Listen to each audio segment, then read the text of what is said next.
And we're live. We're back again. Welcome back to the channel, ladies and gentlemen. It's your boy, Dominic Rich, and I have Doug from the Dugout Football Channel with me. Doug, how are you feeling today? I'm feeling a lot better than yesterday. Let's put it that way. But I imagine you're pretty good, knowing that Manchester City are just an absolute fire right now. Look, fire, man. Listen. We're just blazing like the surface of the sun. See what I'm saying? But yeah, City have been really, really good, considering that they were 13th at one time early on in the season, and everybody thought, it was going to be last season all over again. It never materialized. It dissipated, and Man City just, destroyed everybody in 2021. Everything dead in 2021. Yeah. It's like a second pandemic. Seriously. Man City. Listen, I'm changing Man City's name to Locomotive Manchester City because we're running away with the league like a runaway train somewhere over in Siberia. Locomotive Manchester City. But yeah, man, it feels good. It feels good to keep winning, Doug. It's been about 80 days since I haven't like ranted or have been mad about a loss or a draw. 80 days. And during that period, it has been 80 days of misery for Liverpool, basically. Yeah, absolutely. I think Tottenham was your last defeat. And ever just since then, it's been flawless. Awesome, man. So, Doug, what we're gonna do really quick, we're gonna to warm things up today. We're gonna touch on the fixtures that were played in the middle of the week. It was some makeup fixtures, but I still called it week 27 because it is still week 27 because it's another week. It's the 27th week of the season. So we're going to talk about that. For those of you guys who are watching the replay of this live stream, I have been taking the time out to timestamp every match that I talk about. And it's, if you want to skip around, if you're not interested in hearing about, let's say a game coming up about,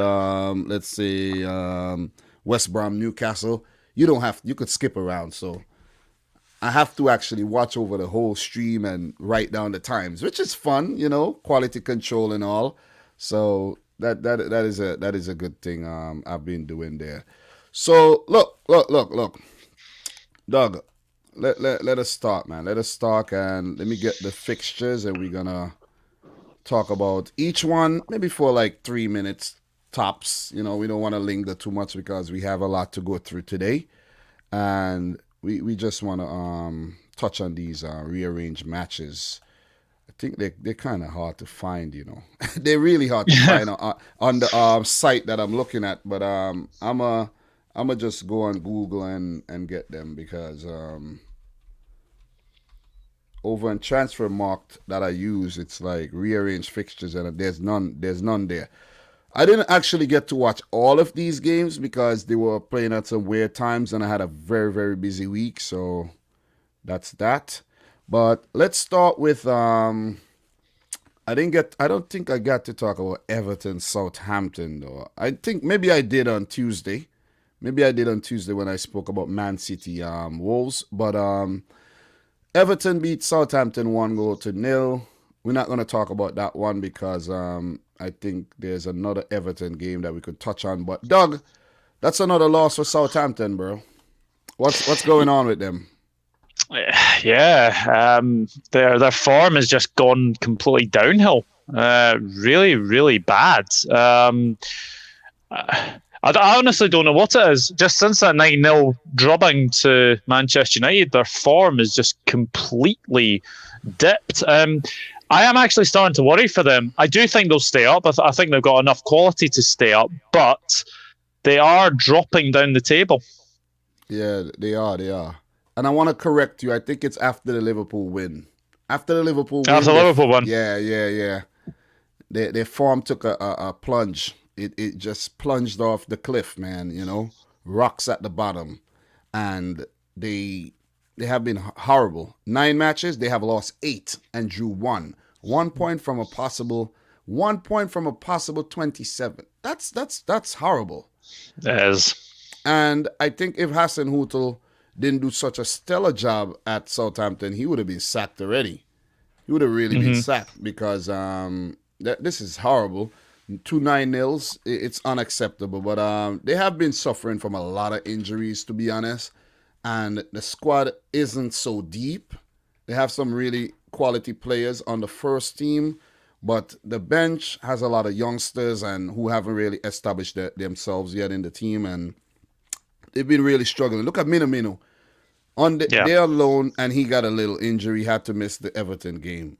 But good win for Everton, nevertheless. They have been on the charge. They have been doing very well. And we will get to their position in the table and everything because they did play yesterday, I think they played. And for Southampton, they're still 14th. They have no wins in their last 9 games. And imagine if Southampton had picked up some really good points, they could have been top 4 right now if they had picked up some good points. But they find themselves wondering if they're going to survive. They need about 5 to 8 points to be safe, and the points seems like they're not coming. But they do have a very good fixture in this weekend against Sheffield United, who are coming off of a win. We will touch on that pretty soon. So it's going to be difficult for Southampton, Doug. Any closing thoughts before we move on? We will get back to them because they play on the weekend, of course. It's mad to think that after that Liverpool game, they were top of the league. Exactly. It's like mind-boggling. It's like mind-boggling, and they were outside. I think they were outside the top 4 at one time, like a couple points outside. After they were at top for a short moment of time, So yeah, it's rough, but that's that. Let us go on. We had, Doug, Man City beating Wolves 4-1. We had own goal by Leander Dendoncker. Then we had an equalizer by Wolves. Connor Cody scored his first Premier League goal ever.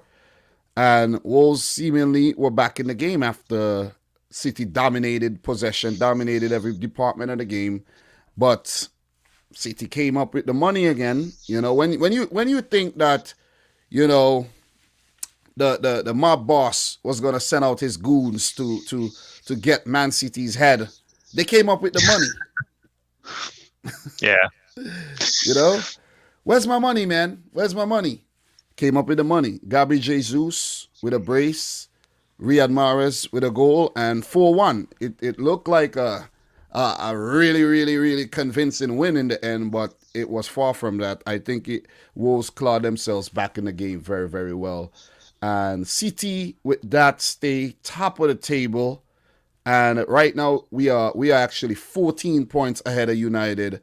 21 wins on the bounce in all competitions. I think it's about 28, 29 games unbeaten. Doug, what are your thoughts on this match? And touch on City just a little, because you have to touch on City again. Yeah, of course. I thought it was a very good game. I thought Wolves played really, really well. Managed to contain Manchester City to 1-0. Managed to get the equaliser from Connor Cody, and then City just took over. But yeah, you're absolutely right. It did look like people would think it would look like a convincing win, but in fact it wasn't. So yeah, Wolves, if they keep playing like that, then they will climb the table. I'm pretty sure of that. Yeah, Wolves have picked up form. Before the City game, they had gone 5 games unbeaten, so it wasn't going to be a walkover. But I was confident that Man City was going to do it because just the way they're playing, man. And I don't want to spend a lot of time right now because we have to get back to City. We have to get back to Wolves. But that was a really that was a good win, and it was a necessary win, even though Man City are high on top of the table above everybody else. Wolves are 12th right now. They have 34 points, almost securing safety. They will be back in the Premier League. Safe to say they will be back in the Premier League. Definitely. So, as I said, we will touch on the weekend fixtures pretty soon. We're just running through the midweek matches. So, the next game there, give me 1 second. I don't know why it did that. Don't know why it did that either. The thing is acting really weird right now. Oh, I'm on the wrong one. That's why. I'm on the wrong tab. Okay, so Burnley won, Leicester City won, Montevideo with a screamer. That was a screamer. That was a screamer. And Kelechi Iheanacho with a very good ball over the top, and he brought it down well and beat Nick Pope. Very, very balanced game of football, and you got to commend Burnley for picking up a point there.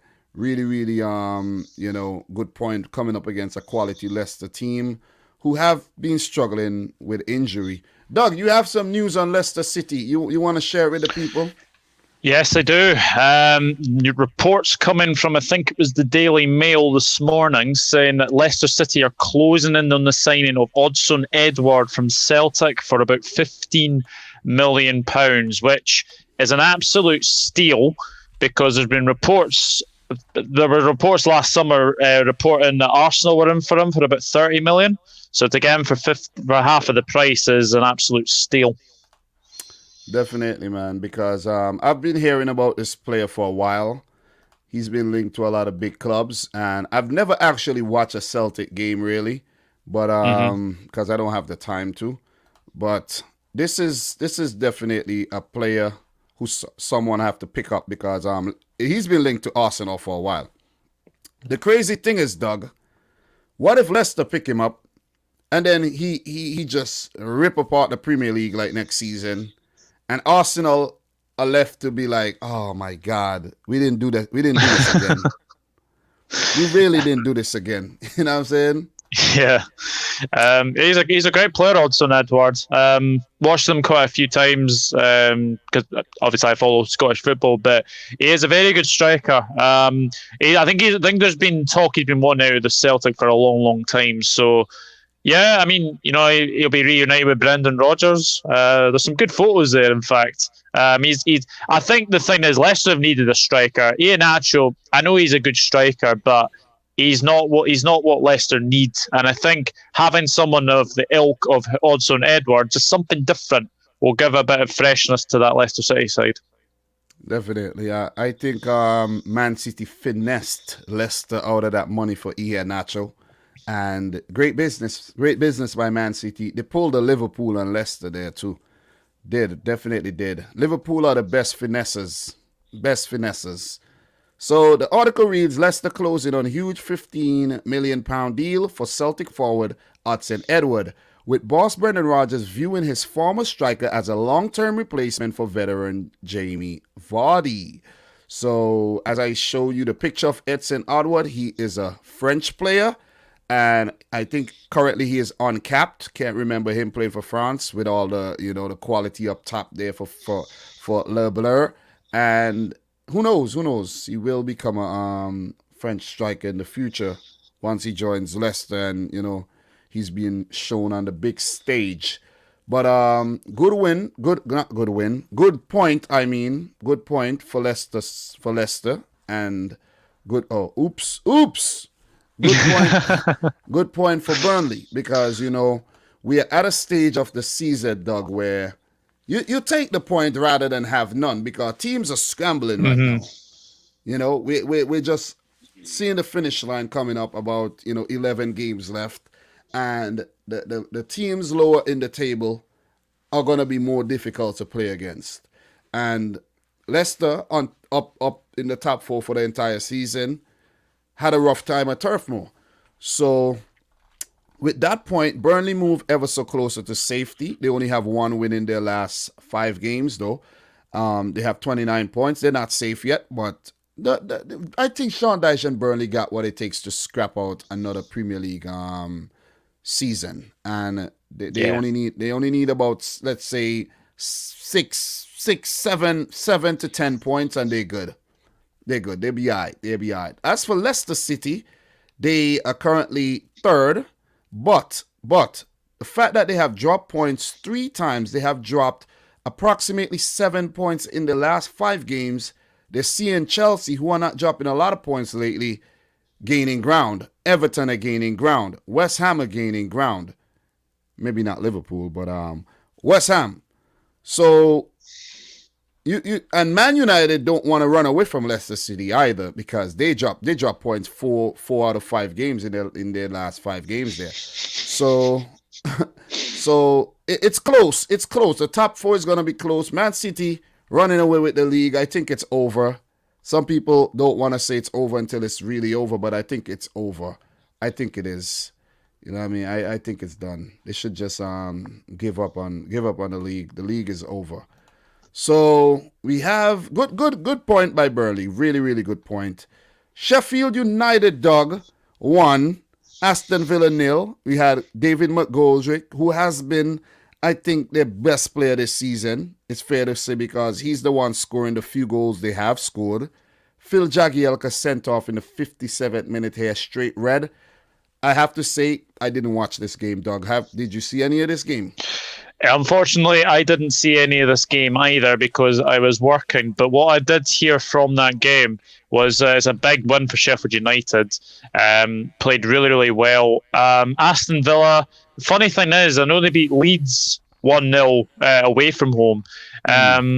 But I just, it wasn't a pretty game to watch, but it was a very good defensive performance from Sheffield United. And the red card, I mean, I obviously haven't seen it, but I have heard it is a bit controversial as well. But there was a red card in this fixture, I think, last season at Villa Park for something similar. So there we go.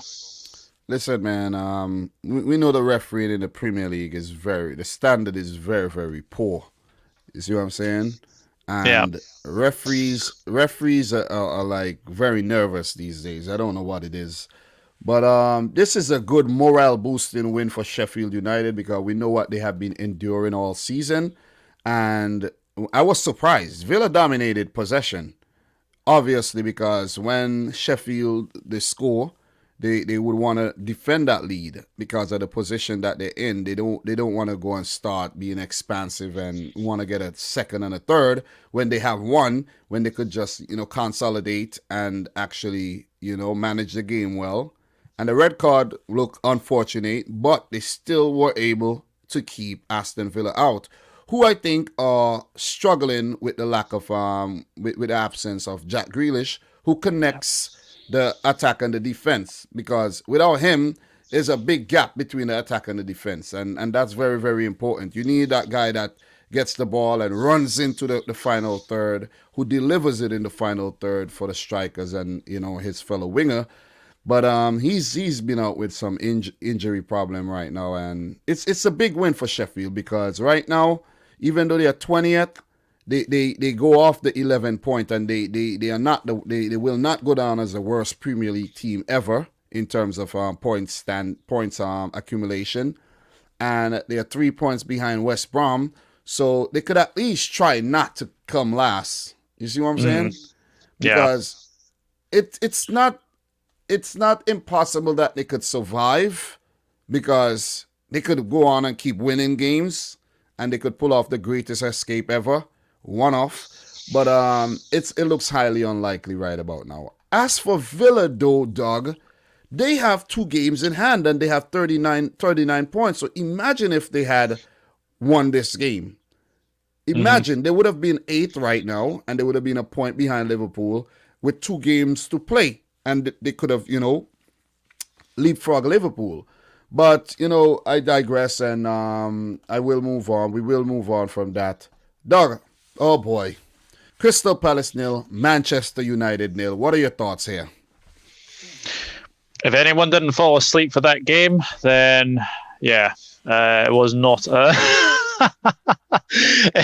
Honestly, Manchester United, I think that's now, if I'm right in saying, 3 0-0s in a row. Yeah. Sociedad, Chelsea, now Palace. Shocking. Yeah. Absolutely shocking. But the thing is, I'm going to say this now. United look lethargic. They look leggy. They just look really, really tired right now. And one injury to Bruno Fernandes and one injury to Marcus Rashford, they're doomed. I honestly, I have actually heard this week as well. There is rumours that Rashford's out of the derby. Wow. 21. Mm-hmm. 21. Yeah. 21, Doug. 21. 21 wins in a row. No, 21. 21 titles. 21 Premier League titles.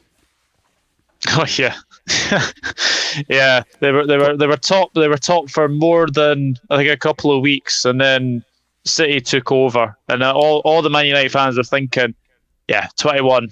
Yeah. No, it's not going to happen. 21. Doug, I don't think you get the reference. I don't think you ever listened to a rapper by the name of 21 Savage. No, I haven't actually. Yeah, he says he has an ad lib where he says 21 in the background when he's rapping. You just say 21.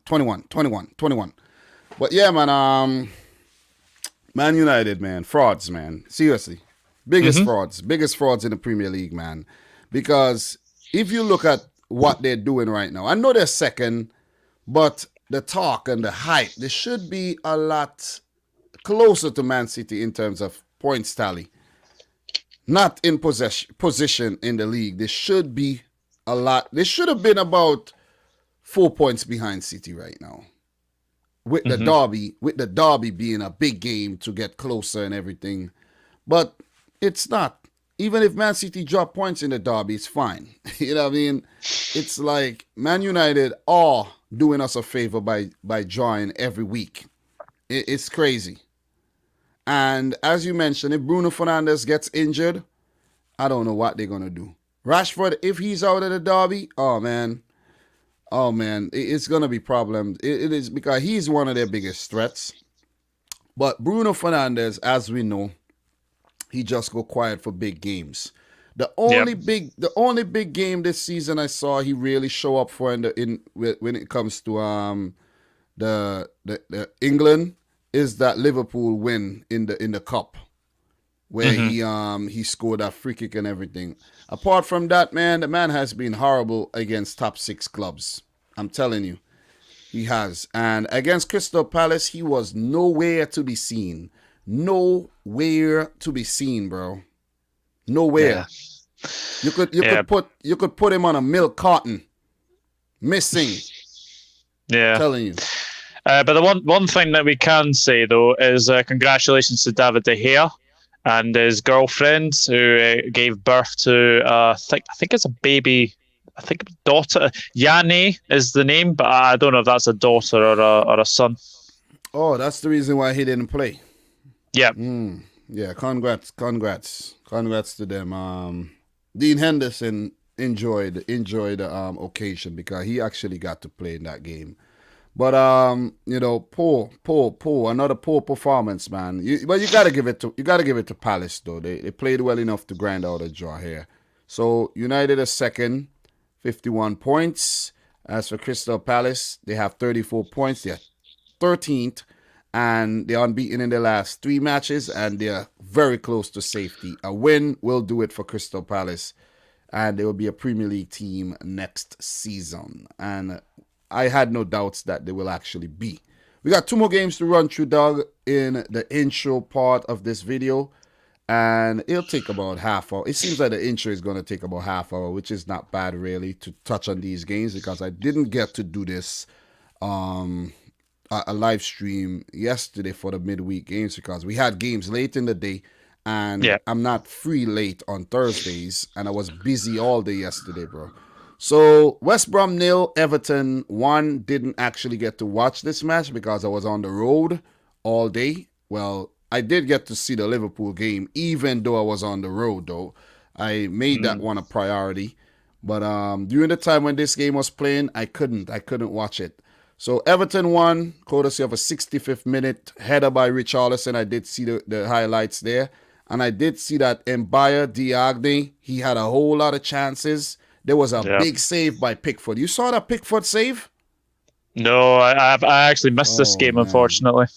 Yeah, it was a ball on his right side, but he saved it with his left hand, and it was like, Oh man, I don't know how he kept that out, but this guy Diagne have caused a lot of trouble in the Premier League. I think if he could get settled and have like a whole season in the Premier League, maybe with a better side, he could cause a lot of trouble, man. I'm telling you, he is one freaking troublesome striker.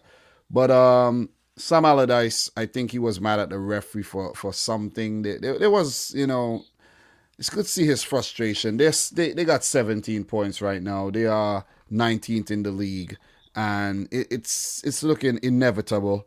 Even though you can't really write off Fulham now, West Brom right now, but Everton though they had went up in the top four briefly before Chelsea. Chelsea defeated Liverpool. We will touch on that just now, where I want to hear your thoughts. And as you being a Liverpool fan, but Everton, they have 3 wins on the bounce, which is very good. 3 wins on the bounce, big 9 points there. They're 5th. It seems like Everton are actually challenging hard for the Champions League place, and I like that. And you may think Everton, nah. But when you think Carlo Ancelotti, when you think Richarlison, when you think James, and these guys, the way they have been playing this season, they have Champions League caliber in their team. So it's going to be a fun one to watch. The last 10, 11 games of the season, it's heating up, man. It is heating up, dog. It's heating up. It's the final countdown, where we're going to go from 10, bam, to the end of the season. Awesome.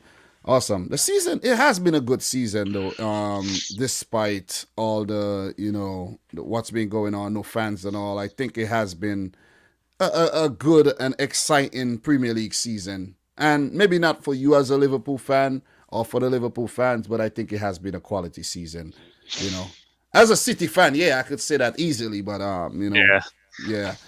But Everton have been playing well.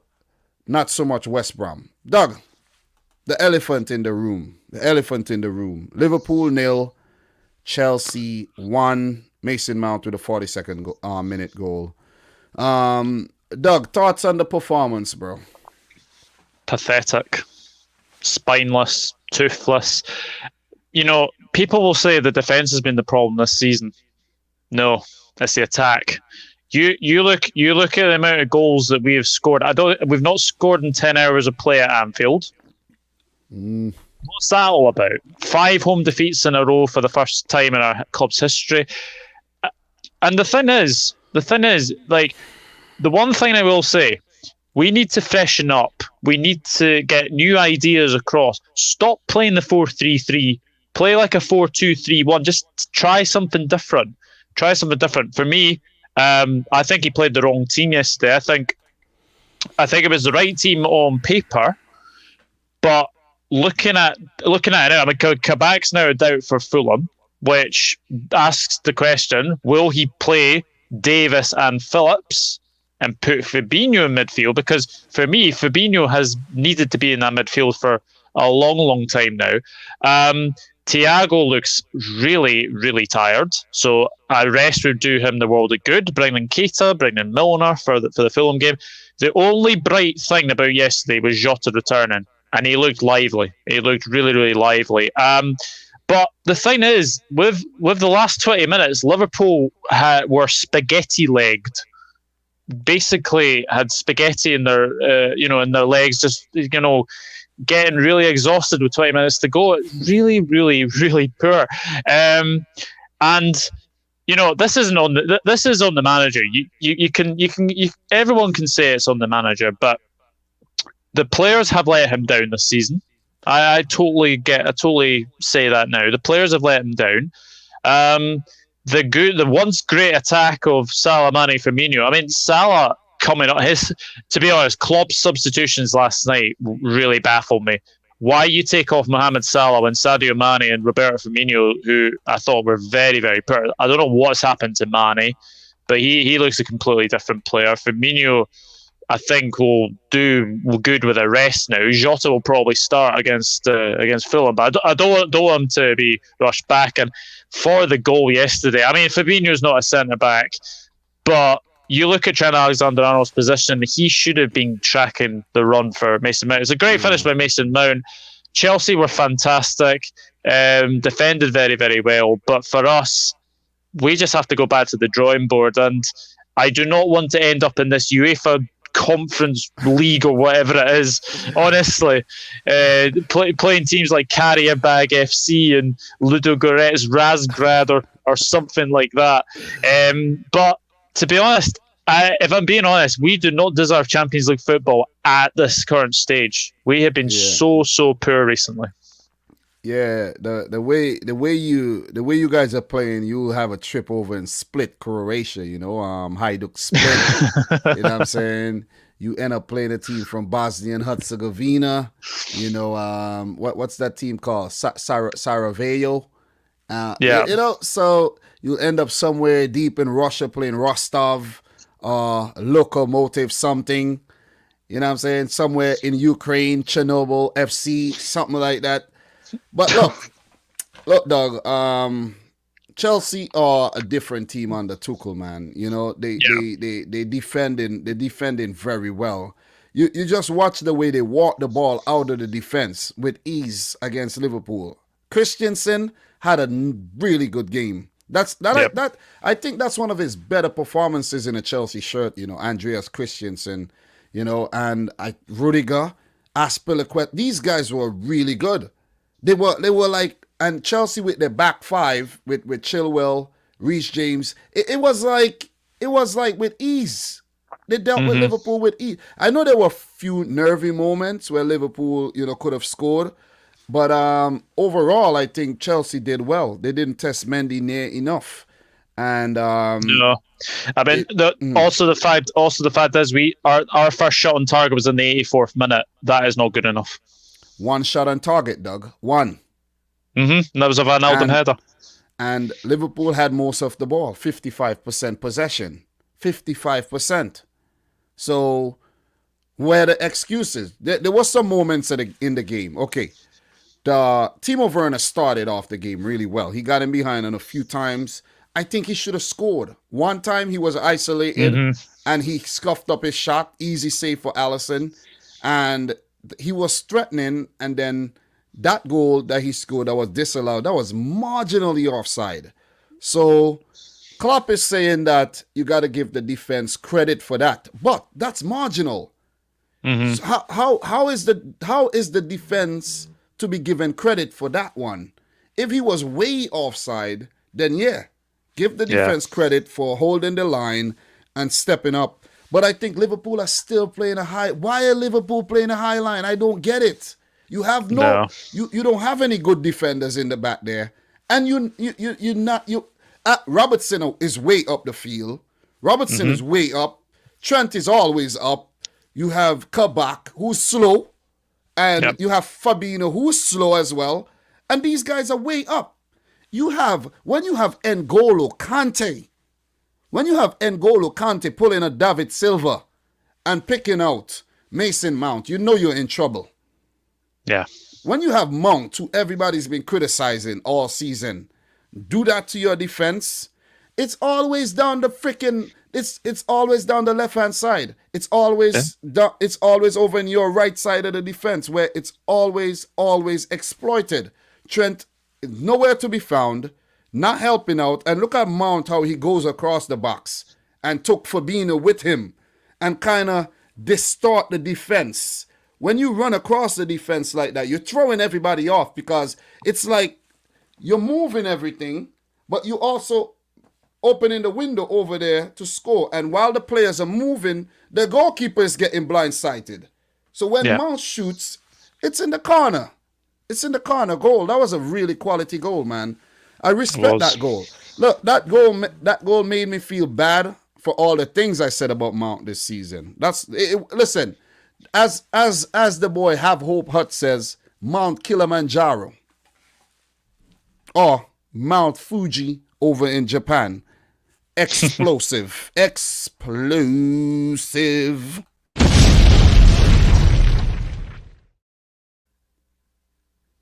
Haha. Yeah. So look, Doug, man, five losses at home in a row. First time it has ever happened. First time it has ever happened to a champion team. Doug, are Liverpool the worst champions ever? For me, they are. Yeah, I think if you look at the absolute, like, I think I read somewhere that I think we're 33 points worse off, making that 36 now. Mm-hmm. You'd have to say we are. You'd have to say we are. Which champions have conceded 7 at Aston Villa? Which champions have lost 5 home games in a row? You know, it's just been one problem after another this season. Yeah. Doug, I have more questions for you, bro. You see Aspilicueta, his face is like, yeah, look at Jorginho. Look at Christensen. Like he just blew up a freaking building and he's just walking away, you know what I mean? Look at that. Yeah. Confidence, bro. Look at Ox in the back of Aspilicueta. You can tell. You could just tell from the body language there. Look at Kabak, Robertson, look at Chilwell. Look at how puffed up his chest is. You see what I'm saying? Look at the strut. Look at the body language. Look at how Liverpool players are walking with their heads down. Look, there's something going on with this team right now. It's hard for us to put our money on it. But Klopp's reason for bringing on Milner is because he trained well. Ox because he trained well. You see what I mean? But the game was calling out for an Origi, a Shaqiri, these players who could create something. And it never happened. It never happened. You see what I mean?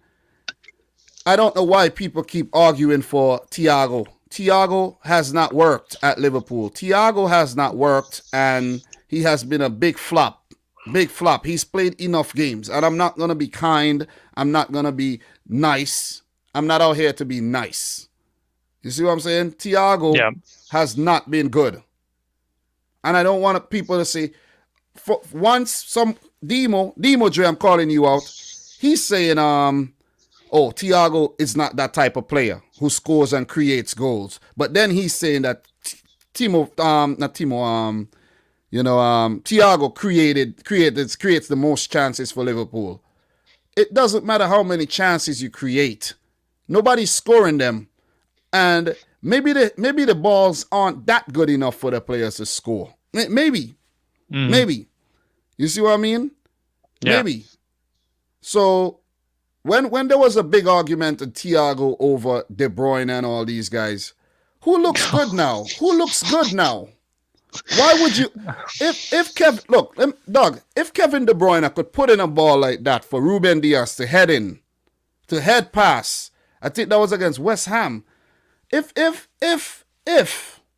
even remember. We have so many wins. Look, if De Bruyne could do that from that distance, why can't Thiago do it? Yeah. You see what I'm saying? So that's my argument. Thiago have enough touches of the ball, enough time on the ball to do something, and he ain't doing anything.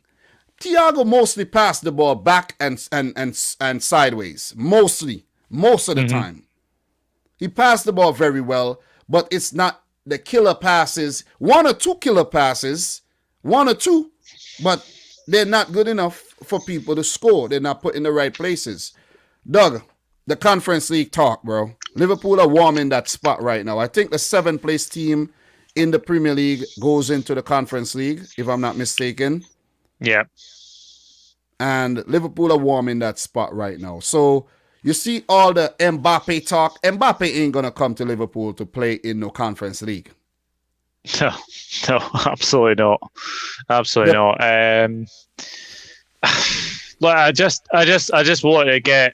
want the team to get better. I don't want to get into that UEFA Conference League. I mean, the Europa League is bad enough because you've got that Thursday, Sunday football.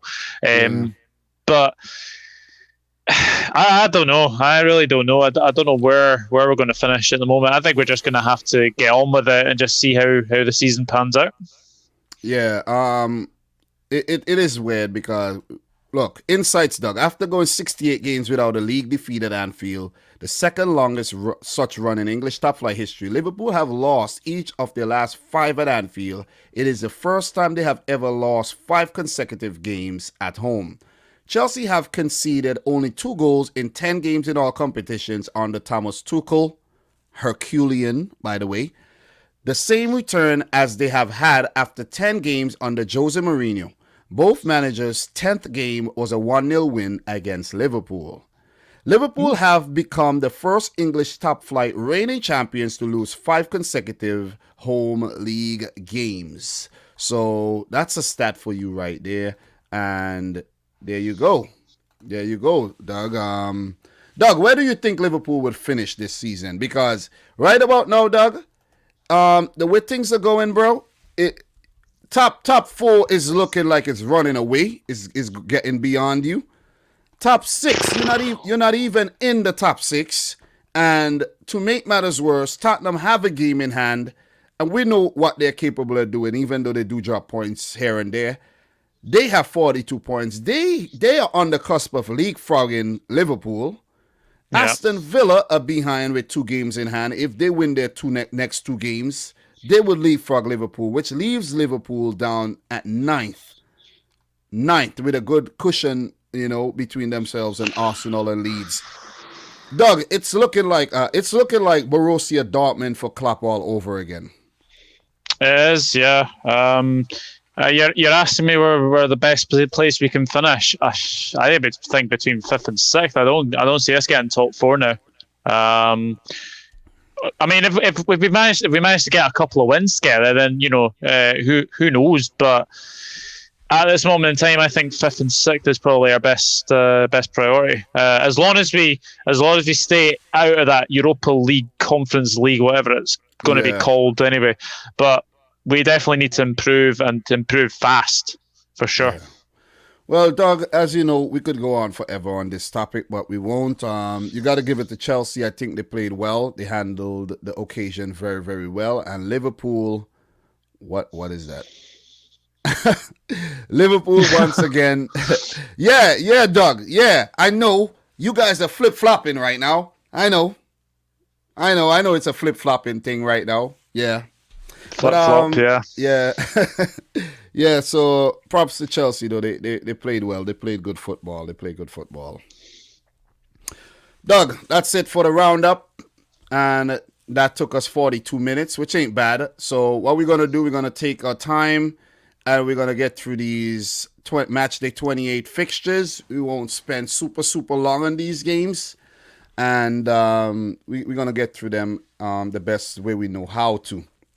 I'd like to take the time to big up everybody in the chat right now. Sorry I haven't taken the time to acknowledge people in the chat because I just wanted to keep the focus. I didn't want to go all over the place and eat up the time and everything. So I like to take the time to big up Jersey Boy, who recently, became a member of the channel. Thank you very much. Jersey Boy just felt like he had an extra $3.99 to spare for the whole month, which equates to less than how much a day? You do your math. Man, it's way less than 5 cents a day, I think. Three. Yeah, it is. It is very minimal. I can't even, no, 5 cents. No, let me do my math. 3 by 5 is 15, 150. So it's like 10 cents. It's about 15 cents a day. It's about roughly between 10 to 15 cents a day. Thank you very much. Appreciate that. If there's anybody who considering becoming a member of the channel, please, do that. Definitely appreciate that. I was saying, Doug, if I'm able to get 1,000 members, I'll be able to go full-time on YouTube, bro. You know? Yeah, but that's very hard to achieve. I'll have to just make some very magical content that people cannot, like, I'm like enchanting and manipulating people to do whatever I want to. So, look, so Doug, yeah, we're going to move on to the fixtures this week. Let's start with Burnley versus Arsenal. Want to hear your thoughts here, Doug? It's a tricky one to predict, this one, because Burnley have already beaten Arsenal at the Emirates this season. They definitely had to bounce back after a 4-0 defeat to Tottenham. Burnley managed to get a 1-1 draw with Leicester. Arsenal, on the other hand, a very good 3-1 win away at Leicester City. Um, it's a really tricky one to predict because you would think that Burnley are the kings of a 1-0, but we all know that Arsenal used to be the kings of a 1-0. So I'm actually going to go for an Arsenal win. I'm going to go for them to beat Burnley by a Burnley result. I'm going to go 1-0 Arsenal. Solid result, prediction, Doug. Solid prediction. So this game, of course, Doug, we know has that turf moor effect. Don't forget that. It has that turf moor effect, which is going to be a little difficult for any traveling team. Very difficult, I should say. Not a little bit. But Arsenal, they're currently 10th in the league. They have 2 wins in their last 5. Their form has been so-so as of late. And for Burnley, they're 15th. They are in need of a win because they haven't won in the last 4 games. They are looking to survive. Arsenal, they're just looking to consolidate their season. They're still in the Europa League. They face Olympiacos very soon, and that's a gateway into the Champions League, but it's going to be difficult for them to win that match as we know it. So early on this season, Burnley won at the Emirates 1-0, and the game before at Turf Moor, they picked up a 0-0 draw. Before that, it was all wins for Arsenal, dating all the way back to 2016 in a 4th round FA Cup fixture. So Arsenal were, bullying Burnley, but it seems like there's been a shift. There's been a shift in the dominance here in this tie. But I think Arsenal are catching Burnley at a very good time where their big men up top are not really clicking as we know they can. Barnes, who have been out, Wood struggling with injury. J. Rodriguez misfiring. I know Vidra scored a goal in the last game, but he has been, very inconsistent. And the defense have not been as sure as we know they can be. As for Arsenal, I think they have been playing some very good football as of late. That comeback against Benfica comes to mind. That win against Leicester City comes to mind. They have had a spring in their step, especially with the introduction of Emil Smith-Rowe. Bukayo Saka has been their player of the season, in my opinion. Obama Blood Clayton Young seems like he has got his mojo back a little after signing that thing, because we know what, he's been dealing with some personal issues as well. And the introduction of Martin Odegaard has been, an inspirational one. And there's other players who are stepping up to the mantle as well. So I think Arsenal are looking good coming in this game. Just for some more records here, Doug, Mikel Arteta has never won a game against Burnley in 2 tries. So this is a perfect time for him to try to get one up over Sean Dyche.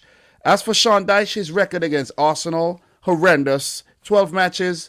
The win this season and the draw last season was the only results he picked up against Arsenal as a manager. And those came against Mikel Arteta. So he does have, the one-up over Mikel. But, Doug, with that being said, I'm going to go for Arsenal to win this game 2-1. Burnley's home record against Arsenal isn't the greatest. 2 draws and 4 losses. They have never defeated Arsenal at Turf Moor. And I think that record is going to stand. They will be lucky if they could pull out a draw here.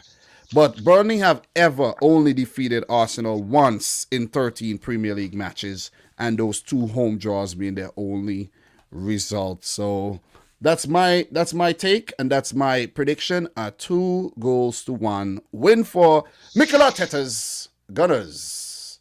Arsenal Fan TV goes wild again. Any closing thoughts on this, Doug, or you've said what you had to say? Yeah, I've basically said what I've had to say for this one. I think it'll be a very, very tight game. I think Burnley will give Arsenal a good game, but I just think the power of Arsenal's forward line with Saka, Odegaard, Aubameyang, and Lacazette, I think will be too much for Burnley. I see. So I see CFC Somali Toe is saying Dogecoin supply is high. It will drop to 0 soon. Keep quiet. You don't know what's going on. Calm, okay? Calm. Just keep calm. Thriller, don't listen to this guy. Don't listen to this guy. A lot of people think that, a lot of people don't believe in it right now. But when it blows up a year from now or 2 years from now, you're going to be like, oh my God, I should have got in. When it was 5 cents a piece. Don't be that guy.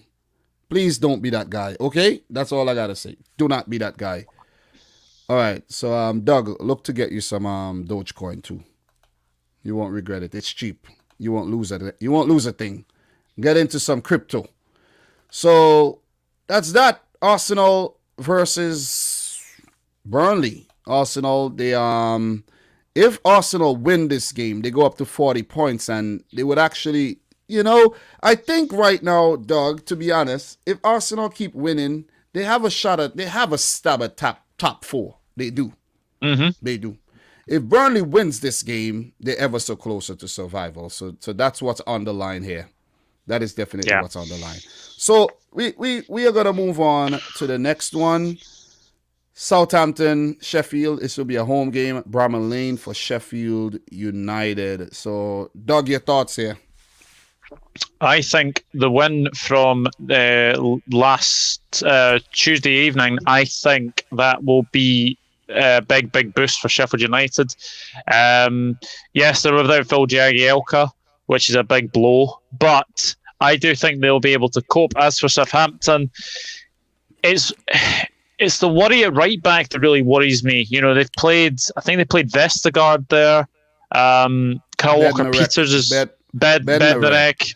Yeah. Kyle Walker-Peters is out injured at the moment, so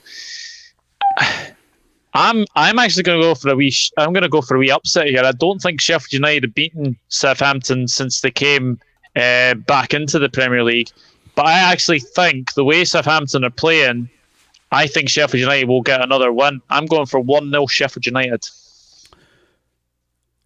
Solid prediction on merit here. Southampton, as we know, have been in very, very bad form. Nine games without a win ever since that Liverpool upset, you should say. And Hasenhuttl cried tears of joy.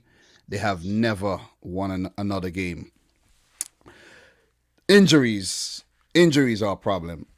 Yeah. Before, when it's not Danny Ings who were out, it was like Nathan Redmond, players that you could, replace, and then Theo Walcott, who came in from Everton in January and looked really good. He got injured, and then Minamino came in. He looked really good. He got injured, but he should be back. But then it's the defense where Vestergaard was injured for a while, and then Kyle Walker-Peters, who, when he played, Southampton didn't lose. Southampton wasn't losing, because I really liked the transition he made from Tottenham as a Tottenham reject, went to Southampton and showed Tottenham that he was good enough. And I think he was good enough to stay at Tottenham. If you really look back at it, he is good enough. I think he could have done a better job than Aurier and Dougherty, who doesn't even work in the system as yet. He haven't really fit into the Tottenham system yet. And I feel bad for them, you know what I mean? After that 9-0 drubbing, McCarthy was given more chances, but he has been dropped now because maybe his confidence is low. Fraser Forster, I think, did a solid job in the last game, but it wasn't enough to win the match. I don't think they played too badly. It was who did against Everton? They didn't play too badly. They could have gotten something, but they were just so unlucky. James Ward-Prowse isn't getting those free kicks in those positions where he could actually bend one in the back of the net like David Beckham. And it's just been a very, very unfortunate period of football here for Southampton, who it is just tough. It's just hard to wrap my mind around this, man. But in the last 3 games since Sheffield United came back to the Premier League, Southampton has won all 3 of them. and I don't think they're playing badly. They're not playing like, oh, they're just bad this season. It's just that things are not working. The team ain't gelling. There's injury problems. When you have to shift and change and play players out of position, it's not easy. So look, for this one, Doug, I have a 1-1. I have a 1-1 draw here. I know Sheffield United are coming off of a very spirited victory there against Aston Villa, but I think a point would do justice for both teams. I think Hasenhüttl will do well with the point, and they will go into the 30s on 31 points. Sheffield will go up to 15. That's just my opinion. Hasenhüttl has never lost to Chris Wilder. He has never lost to Sheffield, and the same goes for Chris Wilder, where the record is the inverse. In 7 Premier League results, Sheffield has only 1 win, 2 draws, and 4 losses. And at Bramall Lane, it's 1 apiece in terms of results: 1 win, 1 draw, and a loss. Doug, I'm settling on a 1-1 draw here. By the way, Phil Jagielka is the oldest outfield player. I think he's the oldest player in the Premier League at 38 years old. 38, yeah. Yeah. So Phil Jagielka could definitely be some of you guys' dad. I could be some of your dad. Some of you guys' dad too. Just keep that in consideration and show respect. Doug could be your dad as well.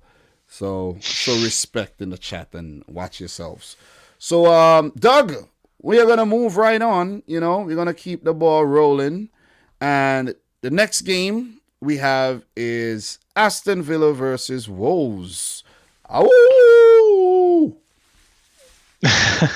yeah, Black Country Derby. This one, really interesting game actually. Villa coming off the back of a 1-0 defeat to Sheffield United. Wolves, they're coming off the back of a 4-1 defeat. So, both of these sides will be wanting to bounce back. But I don't know. I really don't know with this one. I think I've got Villa winning this one. I think Villa. I think they won the last game between the sides 1-0. So I'm going to go for them to beat Wolves by 2-1 at Villa Park. On what basis? On what basis? What do you think? Is Grealish coming back? I think Grealish will be coming back for this game. But if he comes back, would he be, at 100%? Would he go full pelt, do you think? Probably not.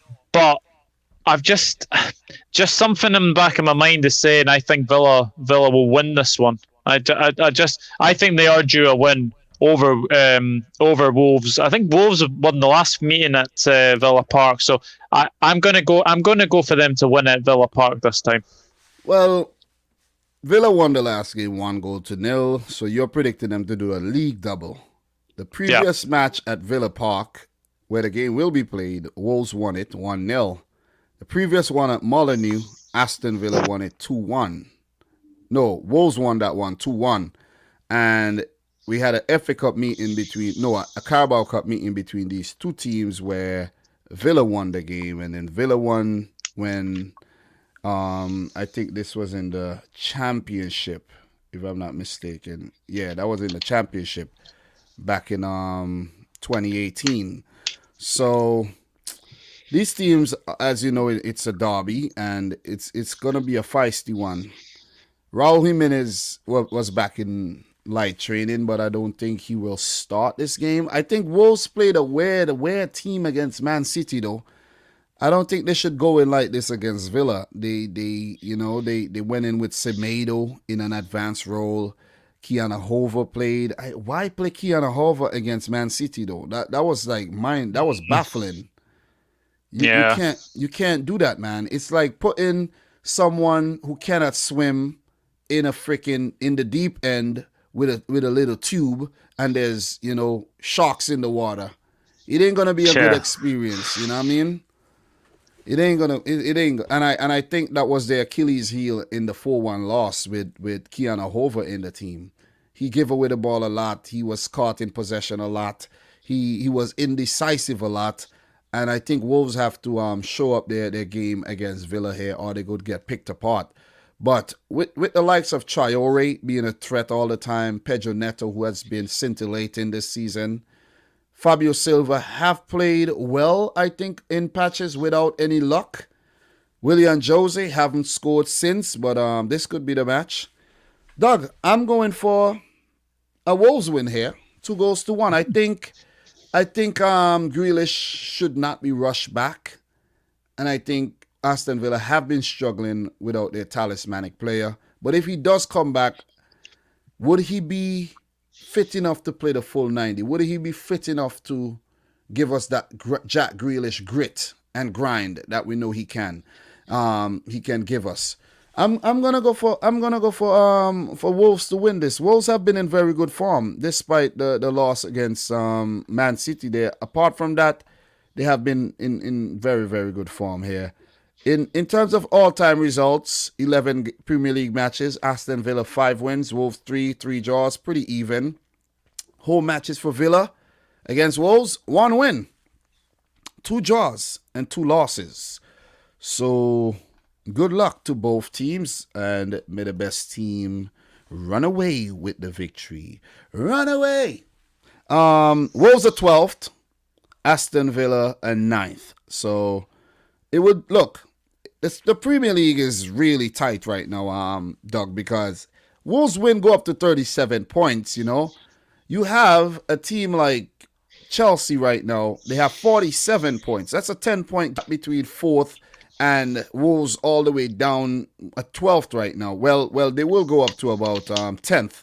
It's very tricky. It is very tricky. It's going to be a good finish to this season, in my opinion. So, guys, let me know your prediction in the chat.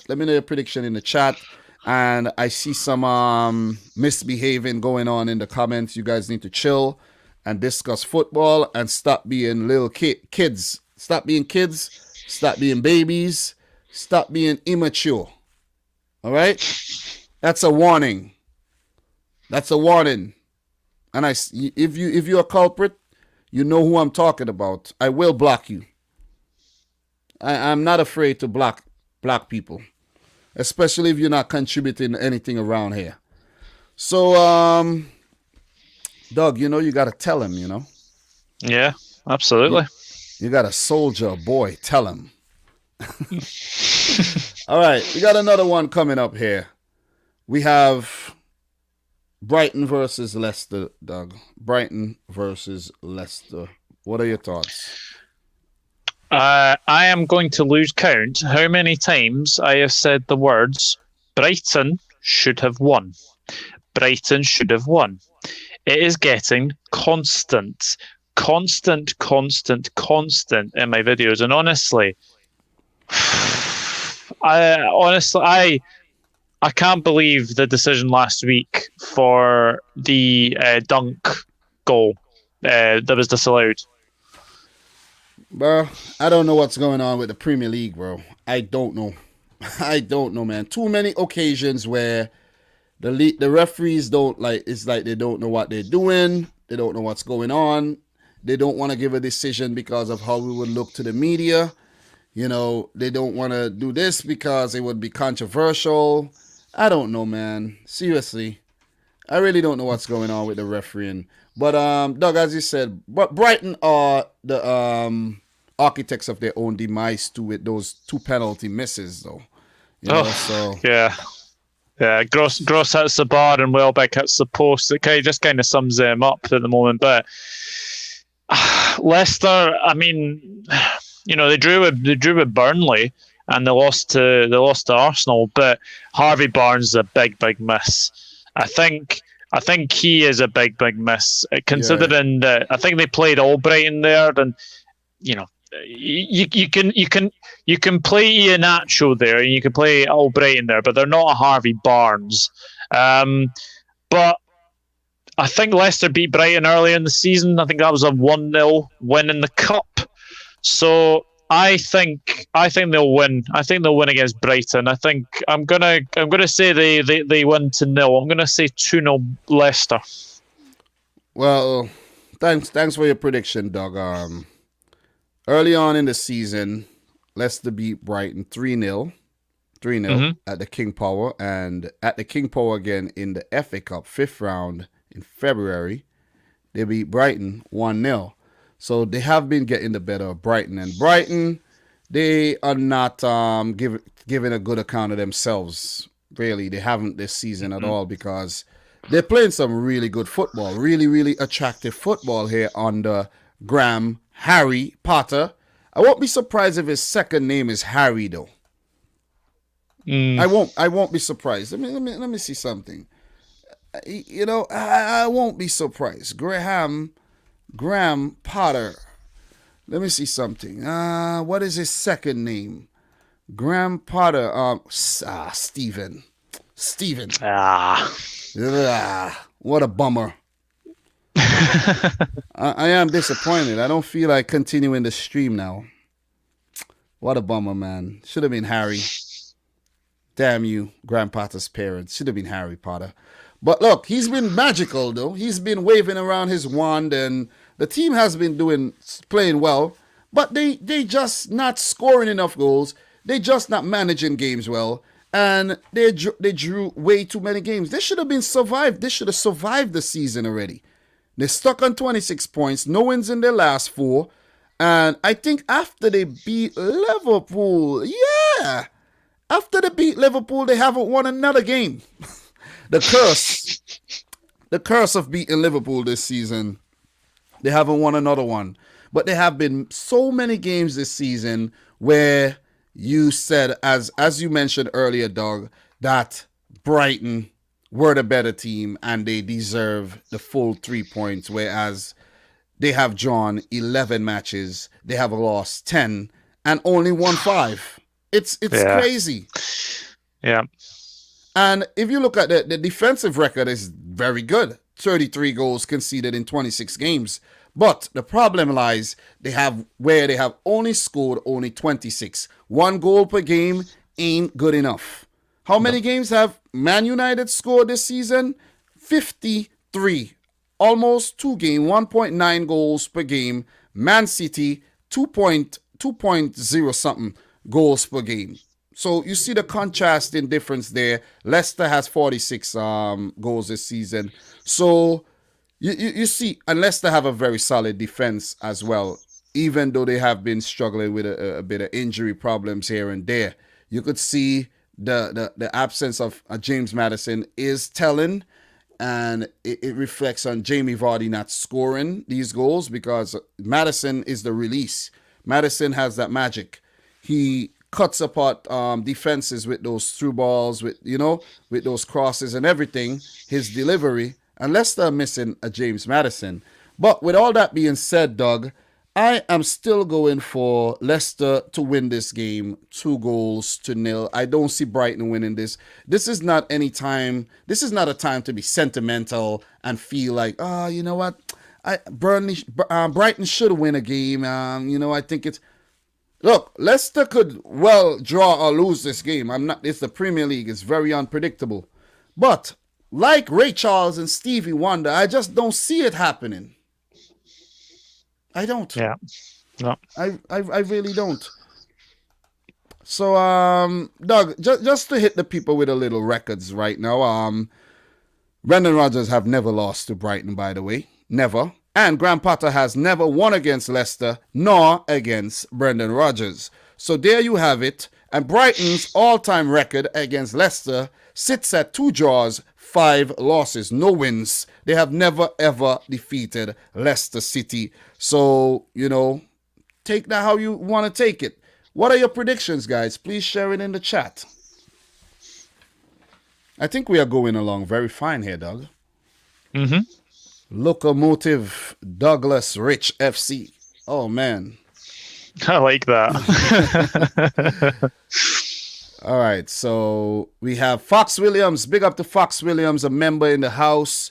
He says Brighton 1, Leicester 1. That's a good prediction. That's a good prediction. And we have Elevator Kid saying 2-0 to Leicester. LOL Yo saying 2-1 to Leicester. Air Slayer 3-1 to Leicester. Sebastian a 2-0 to Leicester. We have the formidable saying 2-1 to Leicester. Let me see. Barat Boutier saying, was Thiago alone? When you think about it, Thiago should have been a loan signing with an option, not an obligation to buy. But he is not. Liverpool had to pay money for him though. Wait, wasn't Thiago was he on his last year of his contract at Bayern Munich when you guys got him? Yeah, I think he was. I think he was on his last year. Yeah, I can't actually remember, but I do think he was coming to the end of his contract. I think in the summer. You guys should have left him. You guys should have left him where he was at. You guys should have leave him right there, or let him go somewhere else. In hindsight, though, we could only talk in hindsight. Remember that. Just remember that. Brawl Barry saying 2-1 to Brighton. We have Mona Mela Mokesi saying Thiago is dead food. Why are we talking about Thiago right now? Why? big up to Antoine Eugene Sac Passe. We have 2-1 to Leicester City. Barat Boutia 1-1. Fulham Fan TV saying 2-0. Brian Fan 3-0 to the Foxes. We have Adam Samble saying Brighton won to forget the last game, a poor game. I think Leicester having a few injured players. Key players nonetheless, and poor form now. I can see an upset from Brighton, 1-0 or 2-1. Thank you very much for that. So Donovan McCrabb is asking, where's Jordan Hyman? He's here, but he just can't say nothing, which is how it should be. You know, so thanks to everybody who dropped their predictions, and we are gonna move on. We're gonna move on right now. So, Doug, what I've been doing, Doug, I've been actually I've been writing down my prediction, the timestamps. I don't know who's calling me right now, but they would have to leave a message. Don't know why. They're disturbing me. I'm live right now. I'm live. Don't call me. And yeah, so West Brom Newcastle, dog. Oh, where do I start? Sam Allardyce against Steve Bruce. Total football. This is not going to be a classic. Let me just say that there is always seems to be a 0-0 of the week. This is my 0-0 of the week. I'm going to say West Brom 0, Newcastle 0. Newcastle without Almiron, Alan Saint-Maximin, Callum Wilson. Where are the goals coming from? West Brom, flatter to deceive, 0-0. Very, very well assessed. Very well assessed. So right now, this is a 6-pointer. This is a big 6-pointer because Newcastle's struggling. 1 win in their last 5. West Brom, the same. 1 win in their last 5. Newcastle have been seemingly stuck on 25, 26 points. You know, they did pick up a point in their last game, which was, you know, very good to rub out a draw against Wolves. And lucky to get that draw. And for West Brom, they narrowly lost their game against, who was that they played? Was that Everton? Yeah. Everton, yeah. One goal to 0. So, Doug, there was, after this, I have to touch on a game I did forget to talk about. I don't know how I forgot this game, but I will touch the Fulham Tottenham game. It slipped through the cracks. Of course, yeah. Yeah, because I was so caught up on talking about the Liverpool match. But we'll touch on this briefly when we get to Fulham though, or Tottenham. But yeah, just saw that and was like, oops, I did it again. Oops, I did it again. You know, it seems like I've had Britney Spears on my mind lately. You know what I'm saying? But look, let's just go back here. Let's just go back to West Brom and Newcastle. It's a 6-pointer, Doug. And Newcastle, it's a shame to see. They started the season very well, though. They had 7 wins. 5 draws, and they have 14 losses. But most of those losses have came in 2021, where after the COVID breakout at the club, where it ravaged through the team, they had like about 3 weeks or so where they didn't play. They had a good, maybe not 3 weeks. I think that was Villa who had like a timeout, where they didn't play a lot of games. But St. Maximin was out for a while and they struggled. And now with Callum Wilson absent, they struggling to score goals. Joel Linton, man, they got to get rid of this guy. This guy has, when you talk about a flop, they paid a lot of money. I think they paid 40-something million euros for him. I think it's euros and not pounds. If it's pounds, it's the biggest finesse deal ever pulled off by Hoffenheim. Oh my God. This guy has to be one of the worst Brazilian strikers that has ever played in the Premier League. He wasn't that bad at Hoffenheim, but it's the Bundesliga though. You know what I'm saying? And no disrespect to the Bundesliga, no disrespect at all, but I think he needs to go back. He really needs to go back. He needs to get freaking exported back to the Bundesliga. Because he does not play well in the Premier League, and it's not that he doesn't have the chance. He gets the chances, But and remember, Doug, even last season, Newcastle's goals were being scored by centre backs. Yeah, it's the centre backs that helped them survive. Fabian Shaw, you name it.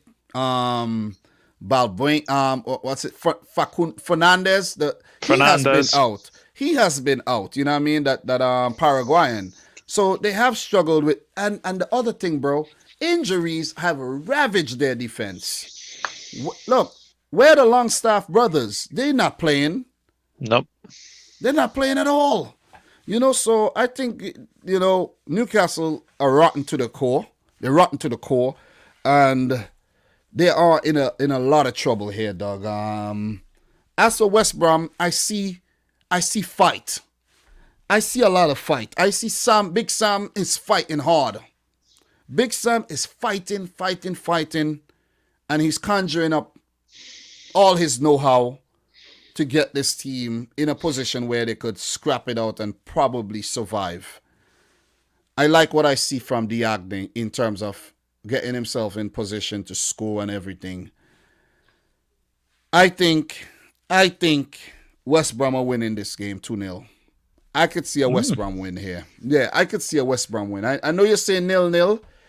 A point would be good for West Brom too, because they would still have 10 games to go, being on 18 points where they could still survive. But I think they get 3 here. It makes things very interesting, being only 6 points behind a Brighton and a Newcastle.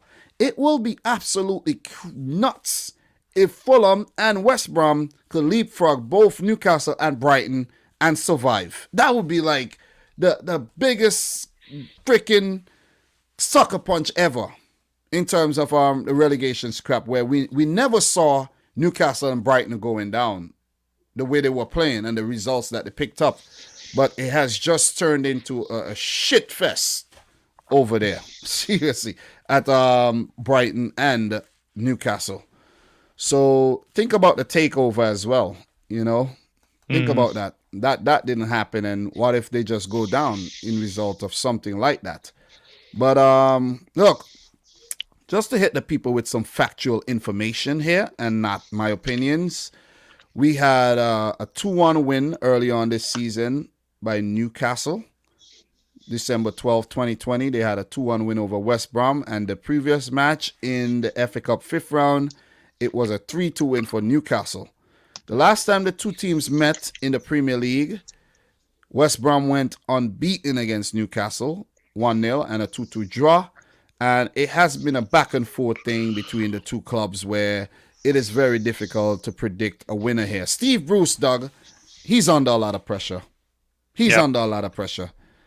I look, if Newcastle managed to survive, I think they may think about moving on from Steve Bruce here. Seriously.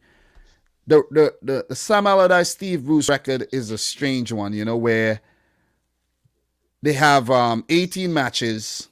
Both managers have won 7 apiece, and 4 games have ended in a draw. And Steve Bruce have the similar record against West Brom, where he won 8, lost 8, and drew 6. Where Sam Allardyce have 13 wins over Newcastle, 7 losses and 4 draws. It is a tricky one to predict, but I'm going for Newcastle to lose again. Another loss. What are you guys saying in the chat?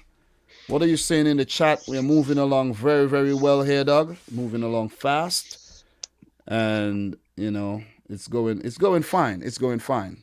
But Doug, Tottenham, Fulham. You saw that game? You saw any of that game? I saw the handball decision. Absolute joke. And apparently IFAB have come out and said now that they're going to change the rule in July, after July the 1st. So what had that change been done now, Fulham would have been awarded that penalty. Oh, it was. When did that happen? In the first half? Second half. A penalty. I can't remember seeing that. I did. Oh, sorry. Fulham would have been awarded the goal. Sorry, because it was accidental. Because I'm like, what are you talking about? Yeah, but no. For real though, the rule is that if it hits one of your teammates and you end up scoring, a goal can never stand. And it was the right decision. Maybe you don't agree with the rule, but it was the right decision. I think I felt bad for Fulham because I was watching this game. I was, running around, driving around the place all day yesterday with my wife, and I was watching this game. And I celebrated that Fulham goal because I predicted a draw. I predicted a 1-1 draw. And a draw, I think. I can't remember if I 1-1 or 2-2. And I'm telling you, Fulham completely bossed that second half. Yep. Completely.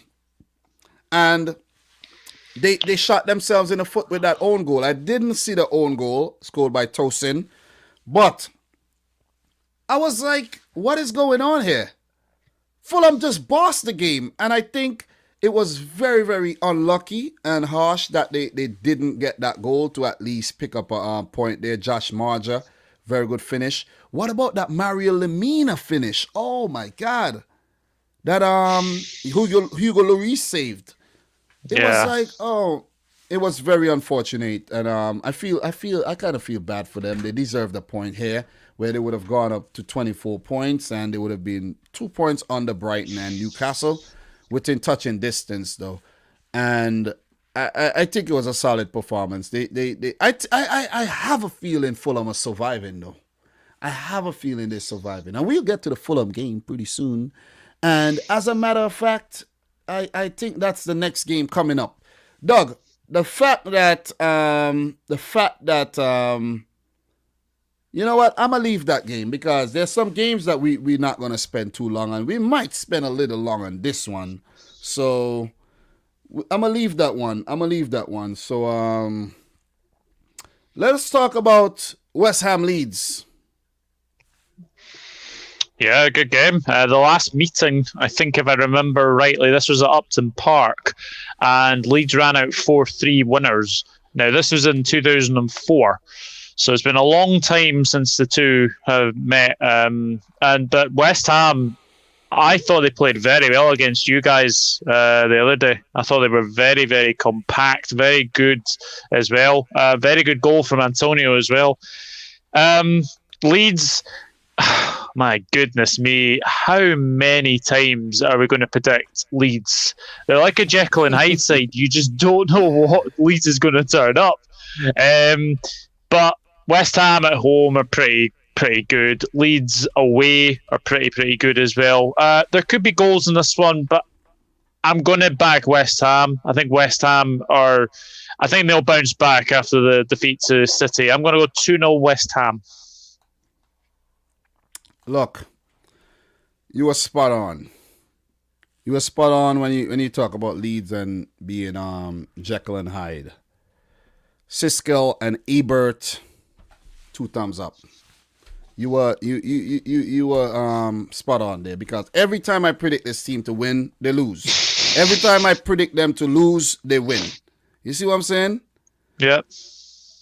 West Ham, I don't know what's going on with them this season, but it's like they got gold dust sprinkled all over them.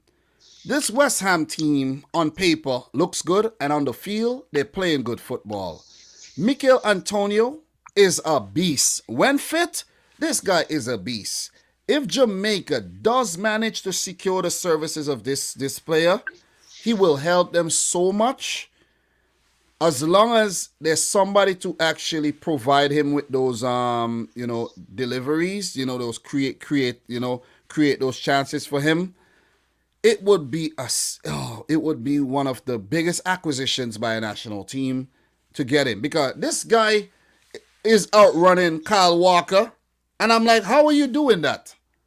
He's so strong, and he's smart too, because he had the instinct to end up at the far post when Jesse Lingard played in the ball and no Man City defender picked him up.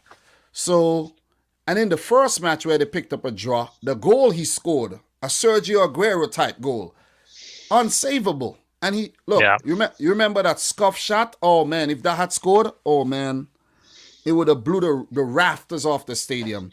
It's just, this West Ham team have been rather impressive, and they deserve to be where they're at right now. They were top 4 before Everton and Chelsea, of course, jumped over them, but they're now 6th. They're above the champions Liverpool. I'm sorry to rub it in, like Vaseline, like lotion. I don't mean to rub it in right now, but I gotta rub it in, man. I gotta rub it in. But West Ham have been playing some damn good football, though. As for Leeds, they have been playing well, but Jekyll and Hyde, you don't know what you're going to expect. And Doug, this one, I'm going for a high-scoring thriller from Manila, 3-2 win for West Ham. It's going to be a fun one. Wow. Yeah, I could see it happening. I could see this happening. Oh, we might just see West Ham just easily win it and Leeds just not score. We know their defense is suspect, and they play too many players in different positions. Leeds are the closest thing to total football. Closest thing to total football. You know what I mean? Yeah. Very, very close. Very versatile players, but that's what I have on this clash. But in terms of some facts, the last time they met back in December, West Ham defeated Leeds 2-1, and they played each other back in the Championship. Though I know you were talking Premier League, but they met in the Championship back in 2012, and 2 draws. A win for Leeds, a draw again, a lot of draws. And in the Premier League, you got to go back to 2003, where Leeds won a home game. And West Ham, Leeds actually won the last 3 Premier League games they played against West Ham back in the day. They had a very, very good record against West Ham back in the day. But with their introduction back to the Premier League, it has been the Hammers who have been hammering it home. So David Moyes versus Bielsa, 1 match, 1 win. Bielsa versus West Ham, 1 game, 1 loss. And Moyes has a very, very good record against Leeds, 6 matches, 4 wins, a draw, and a loss. So he have only lost once to Leeds United. All-time Premier League results, 21 games. Leeds with 14 wins, however. West Ham with 3 and 4 draws. But we are in a different era, where, West Ham are actually the favorites to win this one. Home record for West Ham against Leeds, they have only won once in 10 previous Premier League games against Leeds, where they have 3 draws and 6 losses. So, that's interesting. Yeah. Also, I think our thoughts and prayers with Glenn Roeder's family, because Glenn Roeder died at the weekend. He used to manage West Ham and Newcastle. He's only 65. He had a brain tumour. I actually remember the season when he got that brain tumour. Sir Trevor Brooking took over, couldn't keep West Ham up. But yeah, I was very sad when he passed away the other night. Yeah, so Glenn Rhoda. Yeah. All right, so died February 28th. I didn't even realize that this happened, but thanks. That's why I like to have you on, Doug. Love it. So just some info here. Yeah, he was, pretty young guy. So he had his youth career at Arsenal and Leyton Orient. Played for Leyton Orient from 1973 to 78.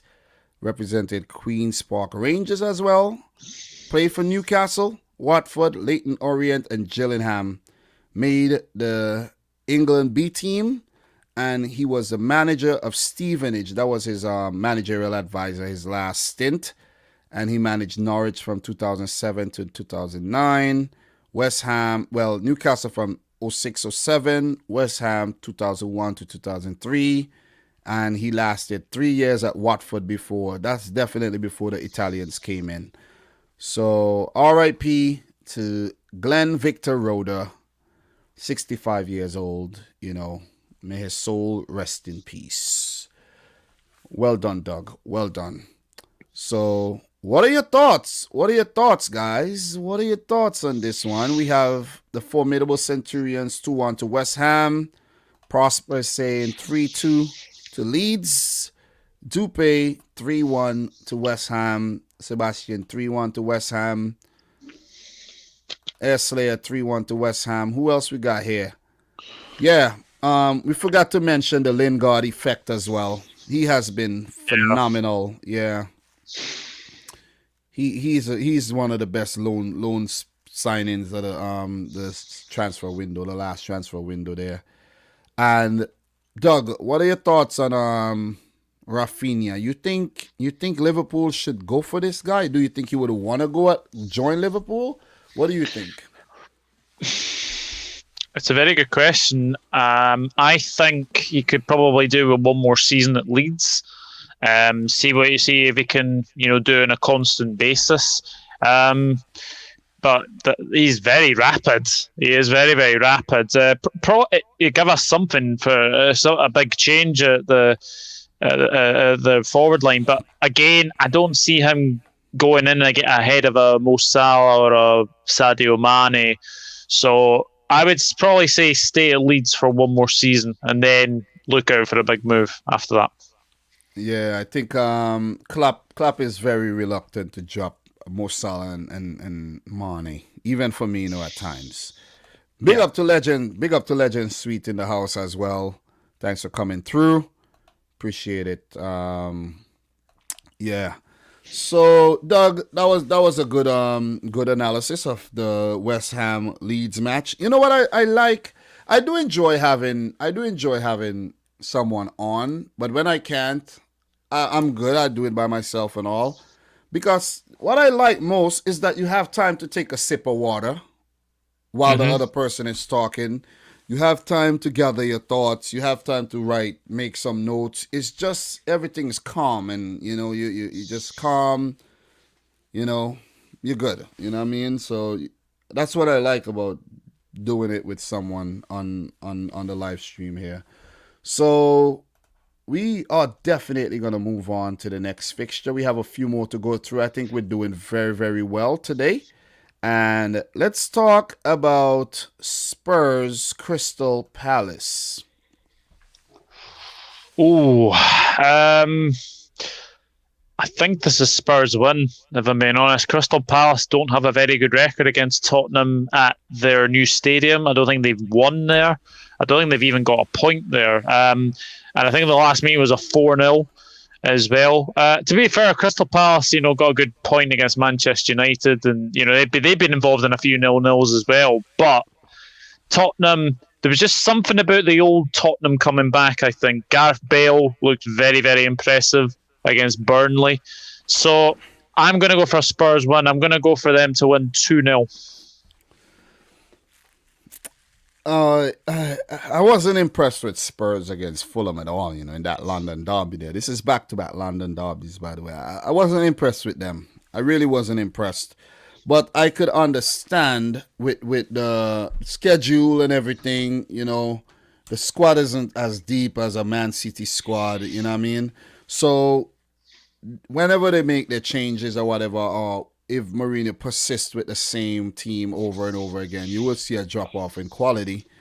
And I think maybe it's because they got the goal, why they played like that, and they were away from home and everything, why they played like that in the second half, and they still ended up getting the job done. So I could understand that one. But Tottenham are looking a lot more positive in the last couple of games. I think it's the right decision to give Bale the run out, and that match. Who was that against? Give me 1 second. The phone there. That was against Burnley. Oh my God. Burnley. Yeah. Oh man, that's just a glimpse of what Tottenham are capable of doing. But you could see Bale playing back-to-back matches there. Dele Alli playing, so it kind of disrupt the whole thing because Dele Alli haven't really been playing a lot of Premier League games, really. You know what I mean? So yeah, I think the previous game it was Lucas Moura. So you could see Mourinho trying to switch things up. Doherty played, Alderweireld, he haven't been played a lot. Ben Davies, so he did make a few changes. So there is where the quality and the drop off in quality comes. And I think it'll be a hard one for Palace though. I think Palace have been playing some good football even without Zaha. You have to remember that they don't have Zaha right now. And they are the oldest squad in the league. That's another thing to factor in. And they're not a high-scoring team as well. So the fact that they managed to grind out results, they have 29 goals in 27 games. The fact that they managed to grind out results is very good. 2 draws and a win in the last 3. That's good. They're coming into the game on very, very good form. But looking back at their record here against Tottenham, it doesn't bode well for them because despite picking up 2 draws in their last 2 matches, they were home games. Played at Selhurst Park, 2-1-1 draws. Could they muster up the energy and the spirit to get another draw here? Because previously it was all wins for Tottenham dating back all the way to 2016 with the exception of a 2-0 win for Crystal Palace at Selhurst Park again in the 4th round of the FA Cup. So I see nothing but a Tottenham win here. And for this game, I have Tottenham 3, Crystal Palace 1 in this London derby. I really don't see I see them getting picked apart here. You see? Yeah. I know Heung-min Son haven't been scoring a lot of goals lately. Maybe that's something worth mentioning. Harry Kane haven't really, these guys haven't, but the goals are coming from other players, really. The last game Harry Kane did score, but he's not at his prolific best like he was at the beginning of the season. But the Gareth Bale effect seems like it's taking, taking part in the games these days. It's nice to see Gareth Bale coming on against City. I don't know if you remember when he came on and he looked really good. He had 2 substitute appearances where he looked really good. So I understand why Bale is being played here. Just he could pull out that moment of magic at any given time. 3-1, Doug. What are your thoughts in the chat, guys? So we have Antoine Eugene saying Zaha is back from injury. He played some minutes against United. I didn't even realize that. So thanks for that. Thanks for that addition here. Appreciate that. Let me double check that to make sure that was factual. And we go back here.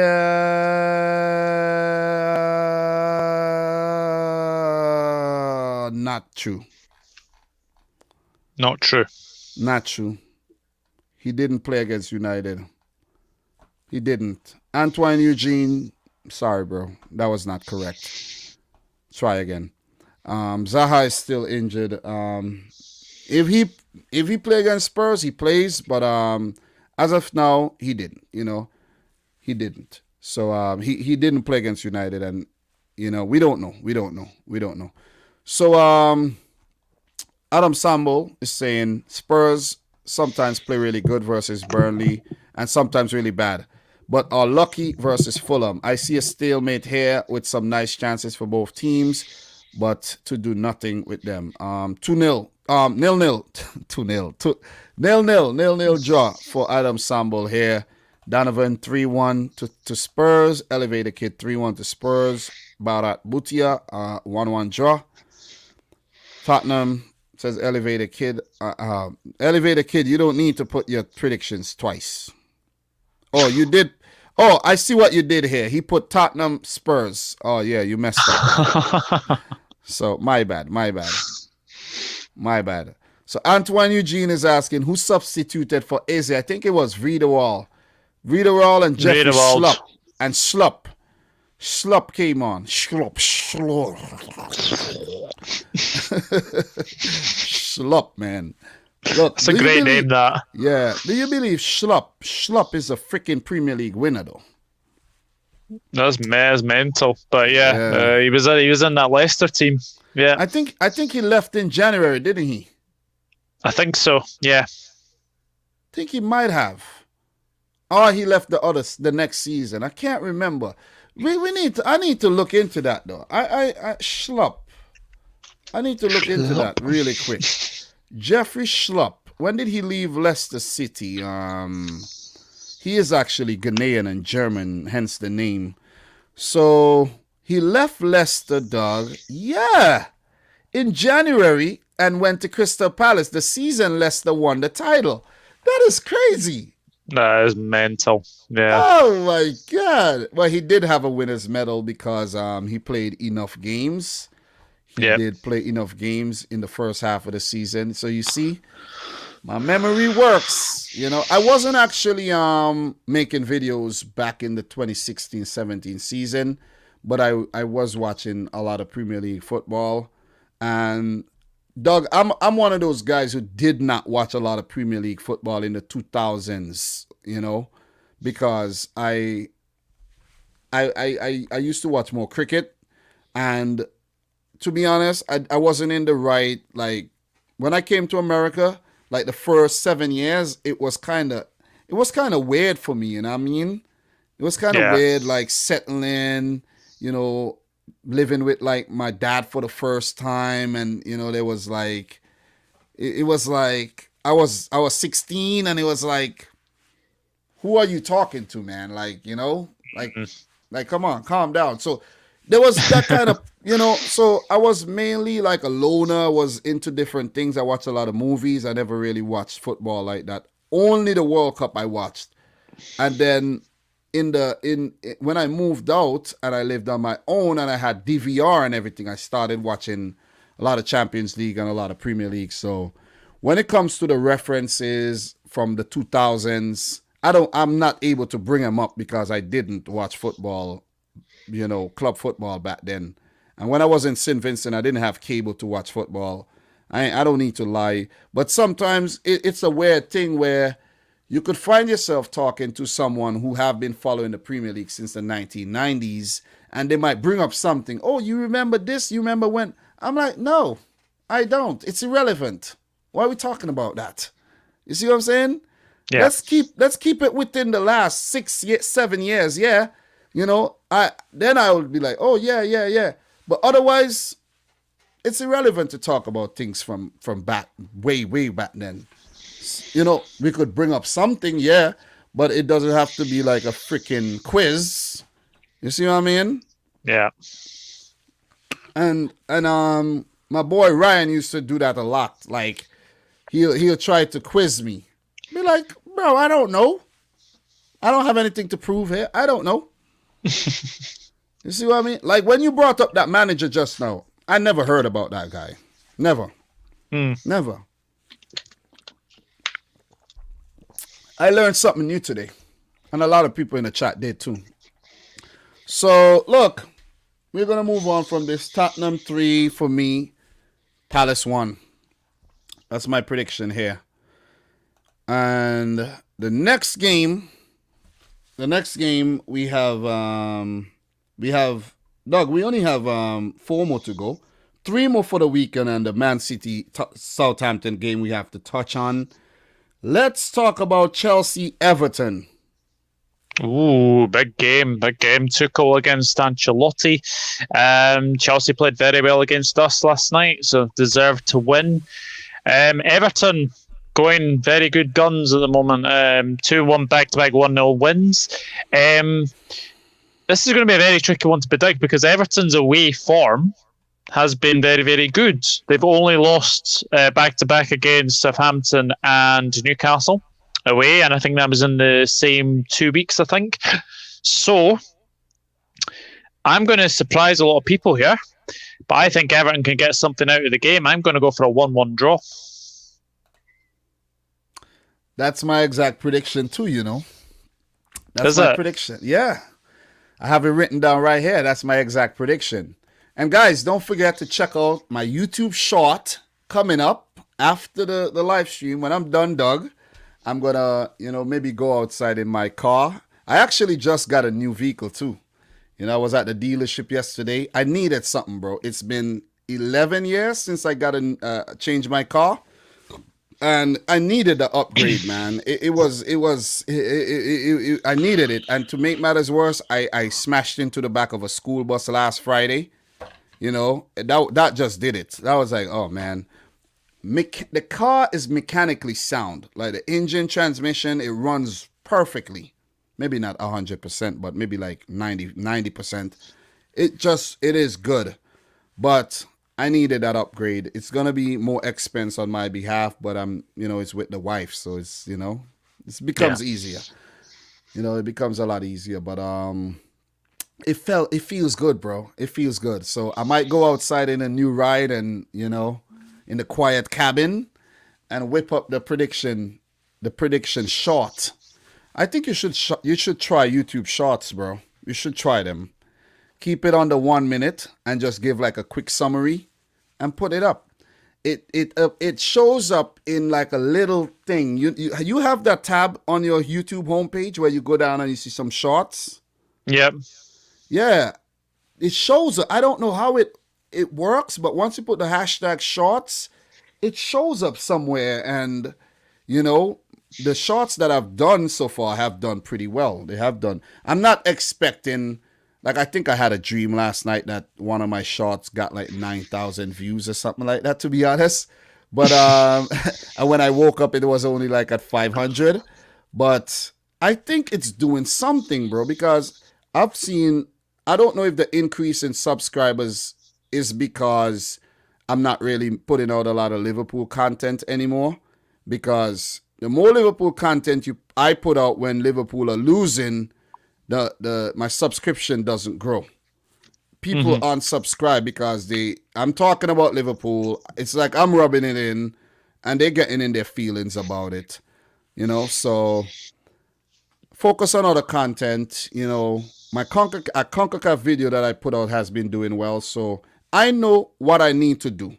But it's just that I don't do what I need to do. I just, do what I've been doing. You see what I mean? Yeah. So if you look at the videos that's doing well on your channel, make more of those. That's the key to YouTube. That is the key. You see what I'm saying? If a topic is doing well, if you talk about something and it gets 10,000 views, talk about it 5 times and you would see how well your channel does. You see that's how it works. But sometimes that could be a little like boring or it could get monotonous. So I don't do it like that. But look, going back to the Chelsea-Everton here, Doug, both teams are playing well, especially Chelsea under Thomas Tuchel, where they are unbeaten. That is impressive. They have only conceded 2 goals under Tuchel in all competitions too, which is impressive considering what Lampard was doing. When it was Lampard, it was like, oh my God, what is going on? How could you spend 200 mil and be in such bad form, be in such bad shape? So now we are seeing that the decision to sack Frank Lampard was the right decision. Sometimes, Doug, we look at things as, oh man, that is harsh. But when you see results after the fact that Frank Lampard got sacked, you're like, it was the right move, it's like being in a toxic relationship. After you get out of that relationship, not that I've been in toxic relationships, I won't know. But or maybe I was the toxic one. Who knows? We'll leave that for another story. But when you get out of a toxic relationship, then you see things are going well for you. I think Chelsea and Lampard was in a toxic relationship where him being a club legend thought he could get away with things, thought that he had time, and he didn't. He didn't. Out of time. Like Denzel Washington. Okay? Tuchel is doing a great job. Great. He got this team looking like a Chelsea team. Yeah. Looking like a team who are past Premier League champions. Looking like a team who are Champions League winners. Beat Atleti. Beat Liverpool. Haven't lost to anybody they came up against. And coming up against a very spirited Everton 11 here where they have a lot of threats. Richarlison have been playing so good. This guy Richarlison, if Everton gets into the Champions League and he does well,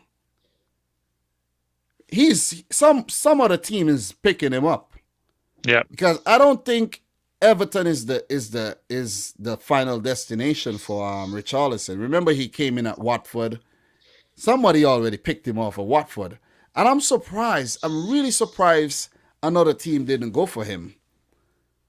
I'm really, really surprised, man. Maybe Liverpool missed the trick by not picking him up from Watford. Who knows back then? You see what I'm saying? Because you need a player like that who is feisty, who doesn't get bullied. You can't bully a player like Richarlison. You know what I'm saying? No.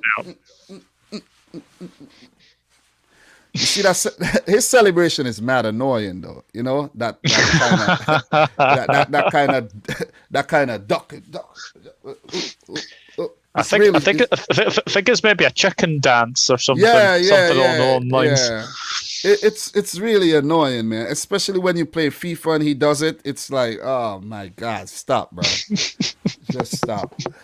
But Dominic Calvert-Lewin, and Richarlison, he has been actually these guys have been playing well. And the fact that Allen, people are not noticing this. This guy Allen is a steal.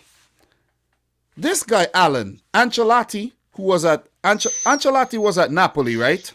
Yep. And Allen was at Napoli. He brought him in. Ancelotti had James Rodriguez at Bayern Munich. Bam. He brought him in. So you could see the signings here.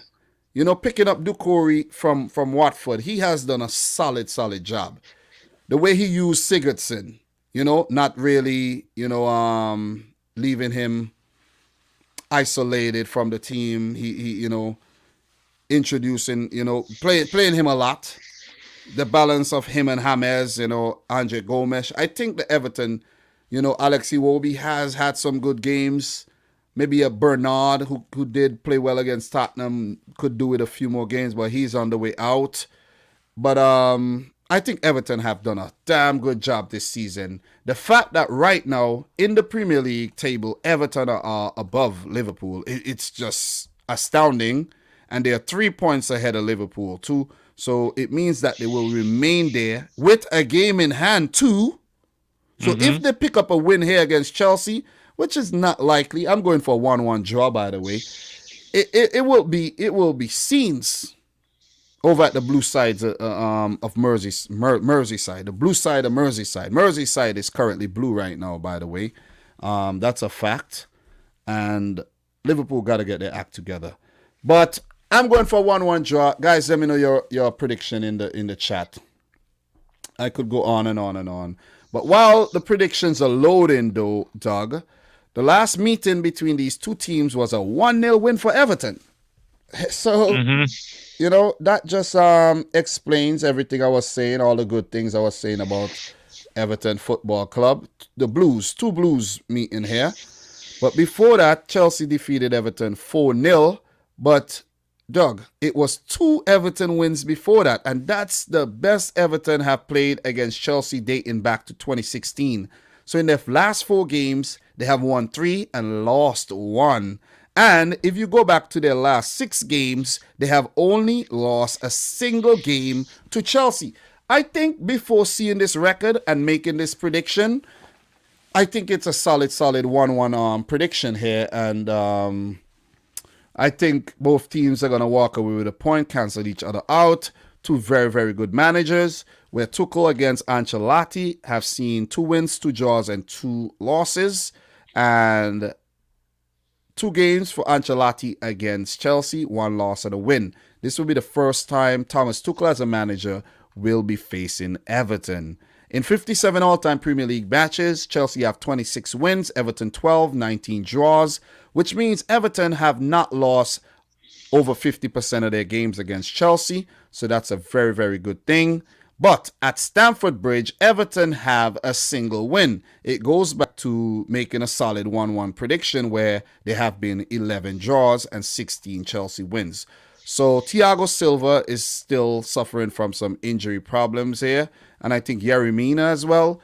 And Calvert-Lewin is listed here as injured, but I don't think Calvert-Lewin played the last game, did he? Let me see. I didn't watch the Everton West Brom game, by the way. But yeah, he did play. So Calvert-Lewin is fit.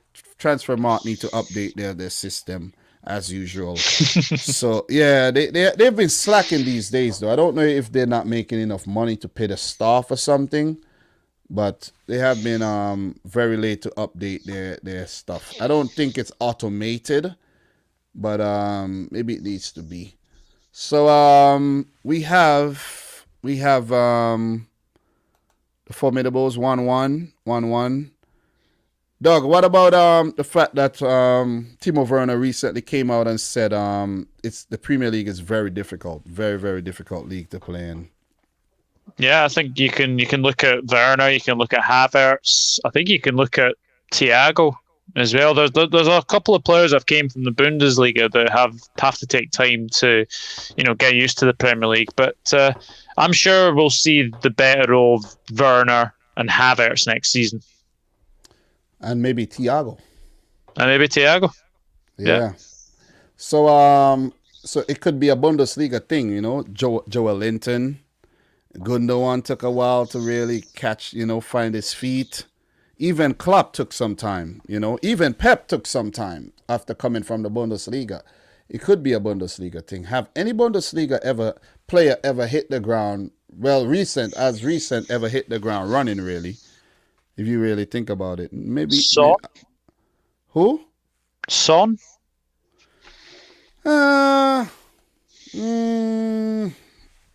People just started to rate Son. People just started giving Son the rating, Just. Halle came over, didn't do nothing. You know what I'm saying? But when you think back about Liverpool were linked so heavily to Timo Werner and Kai Havertz, I think Liverpool should have really went in to get these guys, But Timo Werner wanted Chelsea. He didn't want to go to Liverpool. Yeah. Yeah, that's another thing.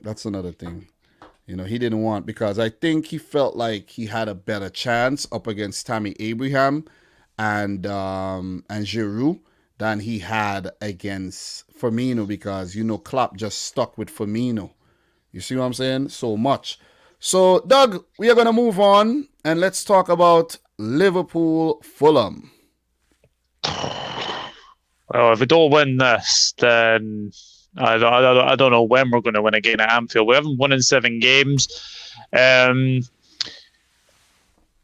Honestly, I'm not confident at all going into this game, but I have to back my team. I think Fulham, to their credit, I think they have been better away than they have been at home. So we have to be wary of that. I think Josh Maja is going to be a big threat as well. He seems to be starting well. I mean, Fulham's last trip to Merseyside, they beat Everton 2-0. So Maja got both goals that day. Wait, 1 second. You froze up a little there, but before you continue, I was supposed to actually read out a few comments, but let me just read out Adam's comment here since he's a Chelsea fan. Adam is saying, I say Chelsea win this game. We played really good against Liverpool. And if we play against Everton like that and luck would be on Werner's side, I see a 3-1 win for us at the Bridge. Definitely have to acknowledge Adam's,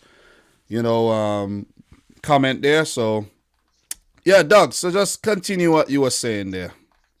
Yeah, I was just saying that Fulham beat Everton 2-0 on their last visit to Merseyside. Josh Maja getting both goals in that game, so we definitely have to be wary of that. But I'm going to back Liverpool. I think but a Doug, fresh... Doug, you always back Liverpool. You always. What was your prediction for the Chelsea game? I predicted us to beat them 2-1. You see? You see where I'm going at? Doug, do not fall victim. Do not be like the others, Doug. Do not make love blind you. Because Okay. love can blind you. But look, I want you to stick to your prediction, but we're having a discussion here. We're having a discussion. I don't know what's going on with your team, bro. I really don't know. It's like they're lacking the execution, the sharpness. It's like the belief is gone. It's like the players are not confident. It's just Yeah. and then when you really factor in how they're playing, and then you look at the bench and you're like, oh man, yeah, the bench ain't really that good, Yeah. You know what I'm saying? I'll be 1 minute. I'm going to go to the loo. Yeah, definitely. Skip to the loo. Skip to the loo. Skip to the loo. Skip to the loo, my darling. But yeah, man, Fulham have been playing some good football. You got to give it to Fulham. Scott Parker have the team well oiled up, well drilled. And they have been playing some really, really, really good football this season, albeit being in the relegation zone. You know what I mean? You got to mention that. For a team in the relegation zone for so long, they have climbed out a little for a short moment, 16, 17, but they drop right back in. They're 18th right now. They have 23 points. And in the last 5, they have 2 wins, 2 draws, and a loss.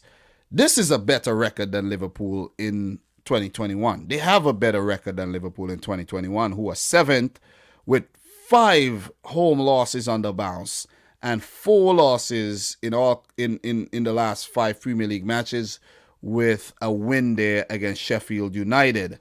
And I could see why there was not a lot of hype really around the Sheffield win. The Sheffield win was just like a little dose of adrenaline that dissipated as quick as it came. So the game against Fulham here could be a very, very tricky one for the Reds. It could be a tricky one that we should not really look at the positions in the table and and judge that, Fulham are 17th, Fulham are 18th, and Liverpool are 7th, which means that, Liverpool are going to win. Or, you know what, Liverpool just came off, of a Champions League title, or just came off of a Premier League win, and, they're going to beat Fulham, look at the teams on paper. But if you haven't been watching Fulham, like I know most Liverpool fans haven't been watching Fulham, they won't know. They won't know how this team have been playing. You see what I mean? They won't know. Could somebody tell me the last result when Fulham last played Liverpool? You see what I mean? It was a 1-1 draw. It was a 1-1 draw. And that is testament to what I was just saying. It happened on December 13th, but it was a 1-1 draw. And it was a very close game. So Bobby Reid, I could remember that Bobby Reid goal set up by Lookman, 25th minute. It took until the 79th minute, for Liverpool to equalize after Abu Bakr Kamara, who is no longer at the club, went out on loan. Thank God. He was awful. And Salah stepped up to score the penalty. Apart from that, Liverpool weren't that impressive in the game. They weren't. They weren't impressive in the game.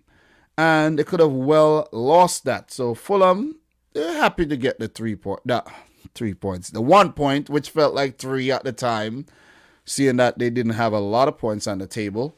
And it is going to be a very, very tricky fixture here. But in terms of the last few games between these two teams, the last time Fulham picked up a victory against Liverpool, you have to go back to the 2011-12 season, where Fulham actually pulled off a league double over Liverpool, picking up a 1-0 win and a 1-0 win at home and a 1-0 win on the road. So, that was a great achievement back in 2012 there. Really, really good stuff. So, you gotta give credit when credit due, though. You gotta give credit when credit due. Scott Parker, his record against Liverpool, yet to win, but he has a draw and a loss. And same record against Klopp. And Klopp record against Fulham reads 3 games. He is yet to lose. 2 wins and a draw. And he is yet to lose to Scott Parker. All-time Premier League results between Fulham and Liverpool reads 29 matches, 18 wins for Liverpool, 6 wins for Fulham, 5 draws. Record at Anfield, 9 wins for Liverpool, 1 win for Fulham, and 4 draws. The last time Fulham won at Anfield was back in May of 2012. So that's a fun fact for you guys right there. So, as we know, Liverpool are suffering from a whole lot of injuries, and it has hampered. It has definitely hampered the progress of the team this season. I'm not gonna lie, it has. I think Liverpool would have been doing a lot better. Let's give them the benefit of the doubt with all the players fit: a Van Dijk, a Gomez, Henderson, Fabinho. Liverpool would have done better. Would they have been on top of the table? Maybe. We don't know. You see what I'm saying? But as of now, we are working with what we know. And what we know is that Liverpool have lost their last 5 home league games. Are they going to lose another one? Are they staring down the barrel of another defeat? Because Fulham are playing well. Despite losing narrowly to Tottenham, they're playing some good football right now. To be frank, you see what I'm saying? To be frank, Lampard, they are, they definitely are. So, Doug, what threat do you see Fulham pose in this clash coming up against Liverpool? Remember the first leg of the tie early on in the season was a 1-1 draw, and Liverpool got a 79th-minute goal. Yeah. They barely scraped a draw. You see what I mean? Or maybe Liverpool, I can't remember exactly everything that happened in the game, but the result is 1-1.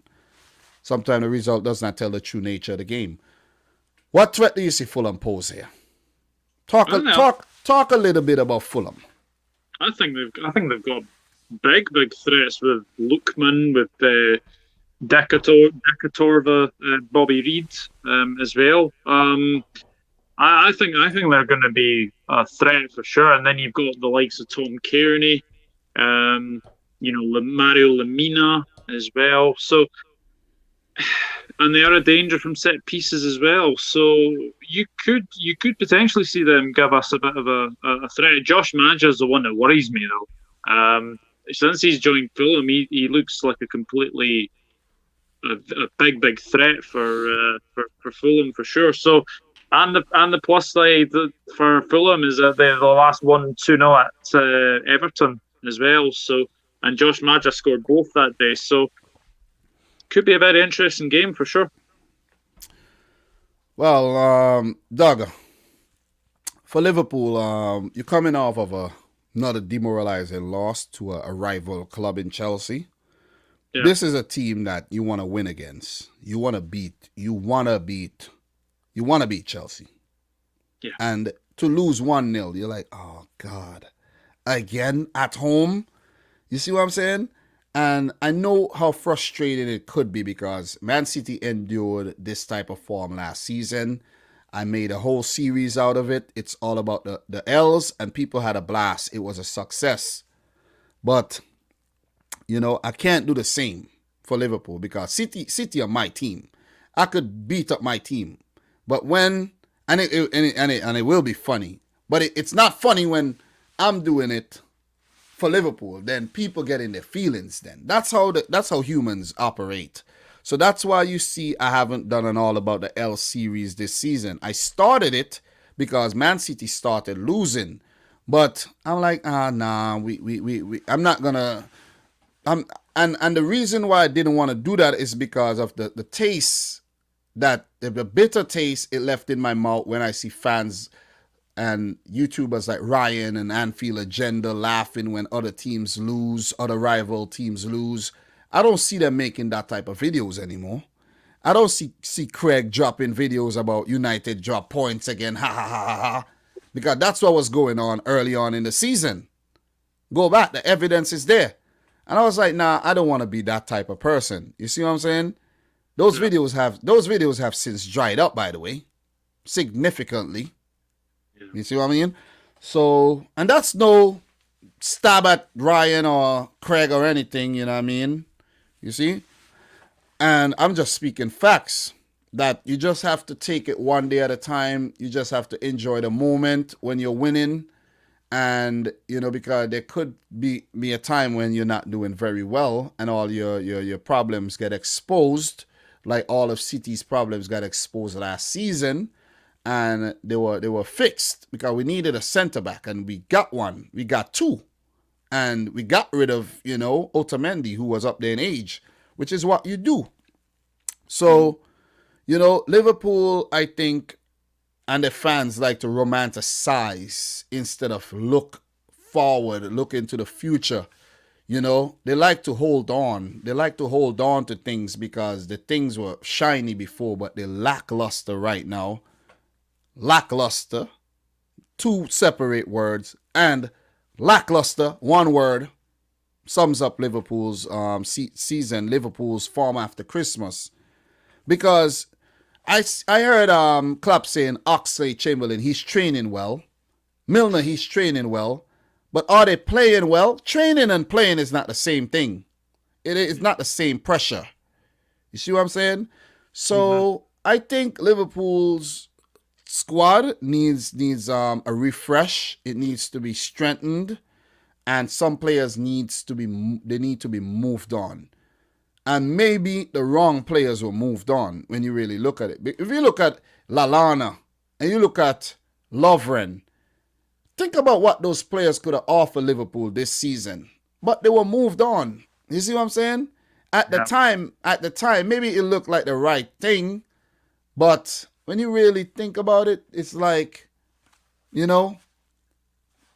maybe another season after the title was won, stick around, try to win another one. You see what I mean? But that's that. That's just my thoughts there. Doug, wait, you're predicting a win. What's your prediction for this one? I went 2-0 Liverpool, but I am now thinking of a 1-1. You're thinking about a 1-1. Yeah. 2-0 to Liverpool. When you say 2-0 too, right? Think about how Liverpool's defense have not really been keeping clean sheets. I think you did Sheffield United, doesn't it? Yeah. And think about the home form of how you did score a goal against City at home, but that was like the only goal in like a lot of minutes. Too many minutes to even calculate on the top of my head right now. Last clean sheet at home was against Manchester United. 0-0 draw. Yeah. Goals haven't been scoring at home. It's like, where have the goals gone? Sadio Mane missing a glorious opportunity yesterday. Glorious. If that was Mane last season or early on in the season, that's in the back of the net. Edward Mendy, his fellow Senegalese brother there, is picking the ball out the back of the net and smiling and saying, Sadio, you got me there, bro. But he didn't. And it's like Liverpool just lacked the execution here. Doug, I shared, while you were at the loo, while you skipped to the loo, I shared all the facts and everything. Doug, I'm sad. It's a sad thing to say, Fulham's winning this game 2-1. Fulham's winning this game. I didn't predict Liverpool to beat Chelsea. I was kind again. I predicted a 1-1 draw. And I have to go with my feeling here and how Liverpool have been playing. Fulham may appear to be a team that you guys could pick apart. You might well go on to pick them apart. Let me mention that. But I'm not going to be like delusional Liverpool fans and say, I'm not saying you're delusional because I know you're not. But you can't predict a win every time. And you see there's been 5 losses on the bounce. It's like you're predicting wins hoping that, oh man, you do win one when you've been losing. You see what I mean? So a 2-1 win, a big upset here for Scott Parker to pick up his first win against Liverpool, first win against Klopp, and Fulham continue their charge towards safety while Liverpool continue to drop further in the table. Even if Liverpool pick up a draw here, it won't be a good result because you're thinking top 4. You want to be an attractive club. You want to bring players in. Mbappe 2021, Mbappe 2022. But it's going to be hard to attract players. It's even going to be hard to keep players who are on the brink of leaving, like a Wijnaldum. You know, he's going to be like, okay, yeah, that's a sign. That's a sign I need to go. You see what I mean? So it could have that situation there. It's crazy how fast the tables have turned after, early on in the season, when Ryan and I used to do this show every single week and, he was hot, you know what I mean? He was burning, you know what I mean? Couldn't tell him nothing. Oh, look at where we at on top of the table. I said, Ryan, look, man, what if you're 6th, 5th, 6th, 7th? How are you going to feel? Nah, we'll never, ever be there. It won't happen. I know you want it to happen, but it won't happen. And I said, bro, chill. And the thing is, why, Doug, I want to know, why every time we're talking about the Premier League, we are not talking, I have not mentioned Champions League today in terms of the competition and chatting about that. Why every time these guys are talking Champions League? Why are Man City always being discredited when it comes to the Premier League and how well we are doing? Winning, we are on the cusp of winning 3 in 4. That is simply ridiculous. 3 in 4? Yeah. And we are. It's being said that City are splashing the cash, throwing cash at the league.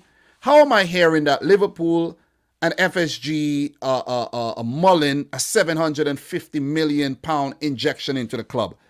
I don't want to hear nothing about that after what you said about Man City. Who's splashing the cash now? Who's trying to throw cash at it now? You see? So people seem to always contradict themselves. You know what I mean? People contradict themselves. It's like, for example, like True Geordie.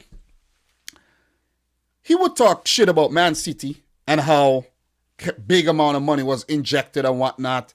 And Man City did fraudulent things or whatnot, blah, blah, blah, blah, blah. But then you get excited when there's a Newcastle takeover in the pipelines from the same Arabian people. United Arab Emirates, Saudi Arabia. You see what I'm saying? Qatar, who is in the Gulf of Arabia. So all these people need to just shut up. You see what I'm saying? Shut up and stop being hypocriticals.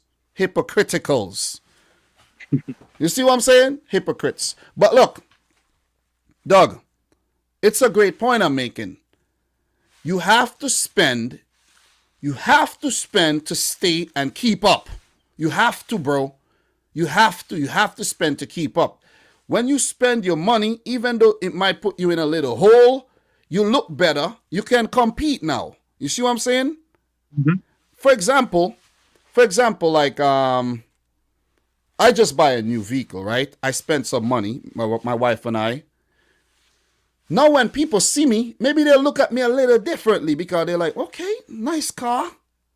You know what I mean? Oh, okay, I'll show him a little bit more respect than, drive beside a nice big body girl and thing. She'd be like, oh, okay, nice car. But if I roll up in my Honda that's crashed, that looks old, rusting, the Honda was rusting. The Honda was discolored. The paint was fading from the sun. No one bats an eye. They don't care.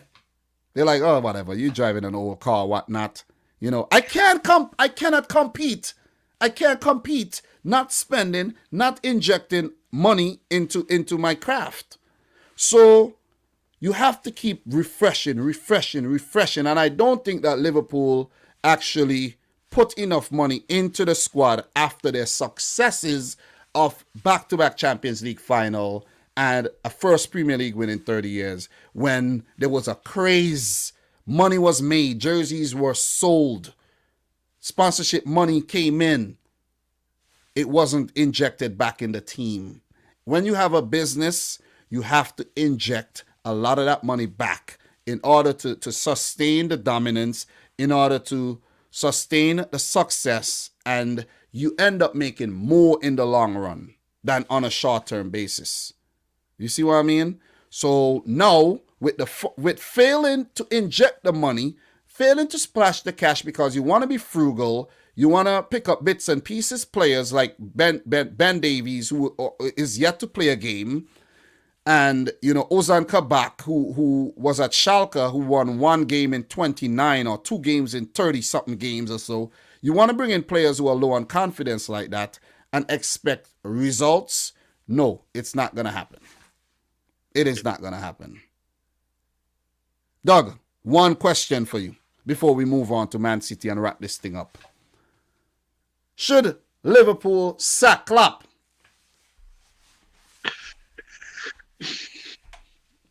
If it continues, then I don't think. Well, I think they might reassess the situation in the summer. I think they might. I think it depends on how, you know. I think he's been lined up to take over Germany. Anyway, after the Euros. So, I mean, I'm never going to be Klopp out. I'm never going to be Klopp out. I'm never going to call for the manager's head like other people have. I'd noticed Ryan did a video earlier on like Klopp in or Klopp out. I think there was somebody else. Someone called me delusional on my match reaction yesterday because I was backing the manager. So for me, I mean, I think it would take a wee bit of millions to get Klopp out of Liverpool, in all honesty. Yeah, because even though the results are not favorable, you also have to consider the contractual part of the him being there. It's 2024. Yeah. It's 2024, right? The last time I could recall. It's 2024 he has a contract until. And we're in 2021. So you would have to pay him. How much does he make a year? He has to make at least 10 mil a year at Liverpool. Yeah, it must be about something like that. Yeah, so it's going to take 30 to 40 million pounds to get him out. Or more, I don't know. I don't know the exact figures of his contract and his salary and everything. But not to go too deep into that, it will take some money to get him out, to sack him. And I don't know if money will have to be paid if they leave on mutual consent, if they part ways by mutual consent. I don't think so. And Klopp is the kind of guy that will leave on mutual consent. You see what I'm saying? Mm-hmm. I have a feeling Klopp had a lot to prove in terms of going back to back. But I think he made a mistake. The moment that the words, "I'm going to attack the title," came out of Klopp's mouth, I was convinced that Liverpool are not winning the title. I was convinced. That moment convinced me. You cannot attack the title. Most titles are won on solid defenses. It's not very good attacks too, but your defense has to be good. You can't concede 60, 70 goals this season and score 100 and still you might barely win, but you know, come on, it doesn't happen. Go back at the teams that won the title. It doesn't happen like that. And going back to the question, should Liverpool sack Jurgen Klopp? If if this bleeding continues and let's say Liverpool finish 12th, because it's possible. Stop acting like it ain't possible. Yeah, it's possible. No, it is possible. And when I say stop acting like it ain't possible, I'm talking to everybody who's watching this right now. It's preposterous to think of it, but, you know, we're living in some times where, you know, some unprecedented things are happening. And maybe between 7th and 10th could be a realistic, you know, to be respectable and everything, that where Liverpool could finish. I don't think they'll sack him. I don't think they should sack him because of on the basis of what he's done for the club and where Liverpool were before he came. So I think any kind of departure here should be done on a mutual consent that it's not working, but I don't see it happening at the end of this season. If what happened this season happens again next season, definitely change is needed. Change is needed. And it will appear, people may say, yeah, they can sack him, but they will actually part ways with him. Mm-hmm. Mid next season, maybe in December, if Liverpool does not do as well as they did like in the 2018-19 and 19-20 season. That's my thought. So I'm not Klopp out, even though I'm not a Liverpool fan. I'm not Klopp out. And you got to respect what the man have done. But you also have to acknowledge that the man has not done a good job after Christmas. But you also have to factor in that it's very hard as a manager, managing something when all your employees are calling out. You see what I'm saying? Yeah. You know, and if Klopp was like if Klopp was like used to be a very, very good player, he would feel like he want to go out. He want to freaking put on a kit and go out there to play. But we know Klopp wasn't that type of, you know, he wasn't a prolific player in his playing days. But yeah, that's my thought. So I'm not Klopp out. I don't think Liverpool should sack him, and you don't think so either. No. So Doug, I'm going for a win for Fulham. You're going for you change your mind to a draw. I've changed my mind to a draw, yeah. 1-1. But in your prediction video, you did drop a win for Liverpool, right? Yeah, 2-0 Liverpool. So that's your prediction, a 2-0 Liverpool. 2-0 Liverpool. Because look, I'm going to share your video on my channel later. I've had it queued up, scheduled already. So, you know, when people see your prediction, that's what they're going to see. So, Doug, we're going to move on to the final one where it's the Manchester Derby. Let me hear your thoughts. This is the best team in the league right now versus the best team away from home in the Premier League right now. Well, I can only see one way this is going. Manchester United look devoid of ideas. Ole Gunnar Solskjaer looks clueless, I would say, in some parts of the aspect. I mean, the fact that you can have 3 0-0 draws in a row and not like scoring, like they never look like scoring against Chelsea. They never look like scoring against Crystal Palace either.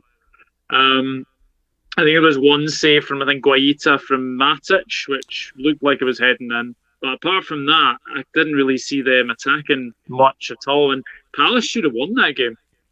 That was a good save. Oh my God! That was heading in. It was a cracking save for that one. But City are just relentless right now. I mean, I can see a very tight game. But then again, I can see another game where City just absolutely dominate and they could score 3 or 4 past United. But I'm going to stick with my prediction and I'm going to say 2-1 to Manchester City. And that would end Manchester United's long unbeaten run away from home. Well said, Doug. Well said. Well summarized. You're not as long-winded as I am, but well put into a nice little package there.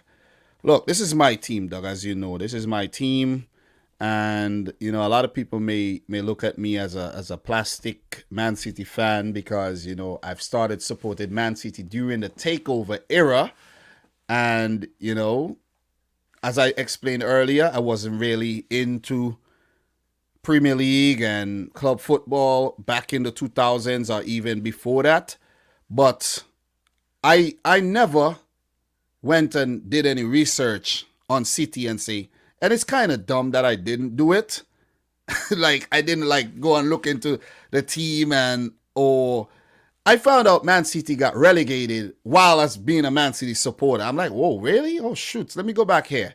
And I do have a plan though. I do have a plan, Doug, where on the Manchester City website there's a subscription service called City Plus, where you can go back and watch games from 2011.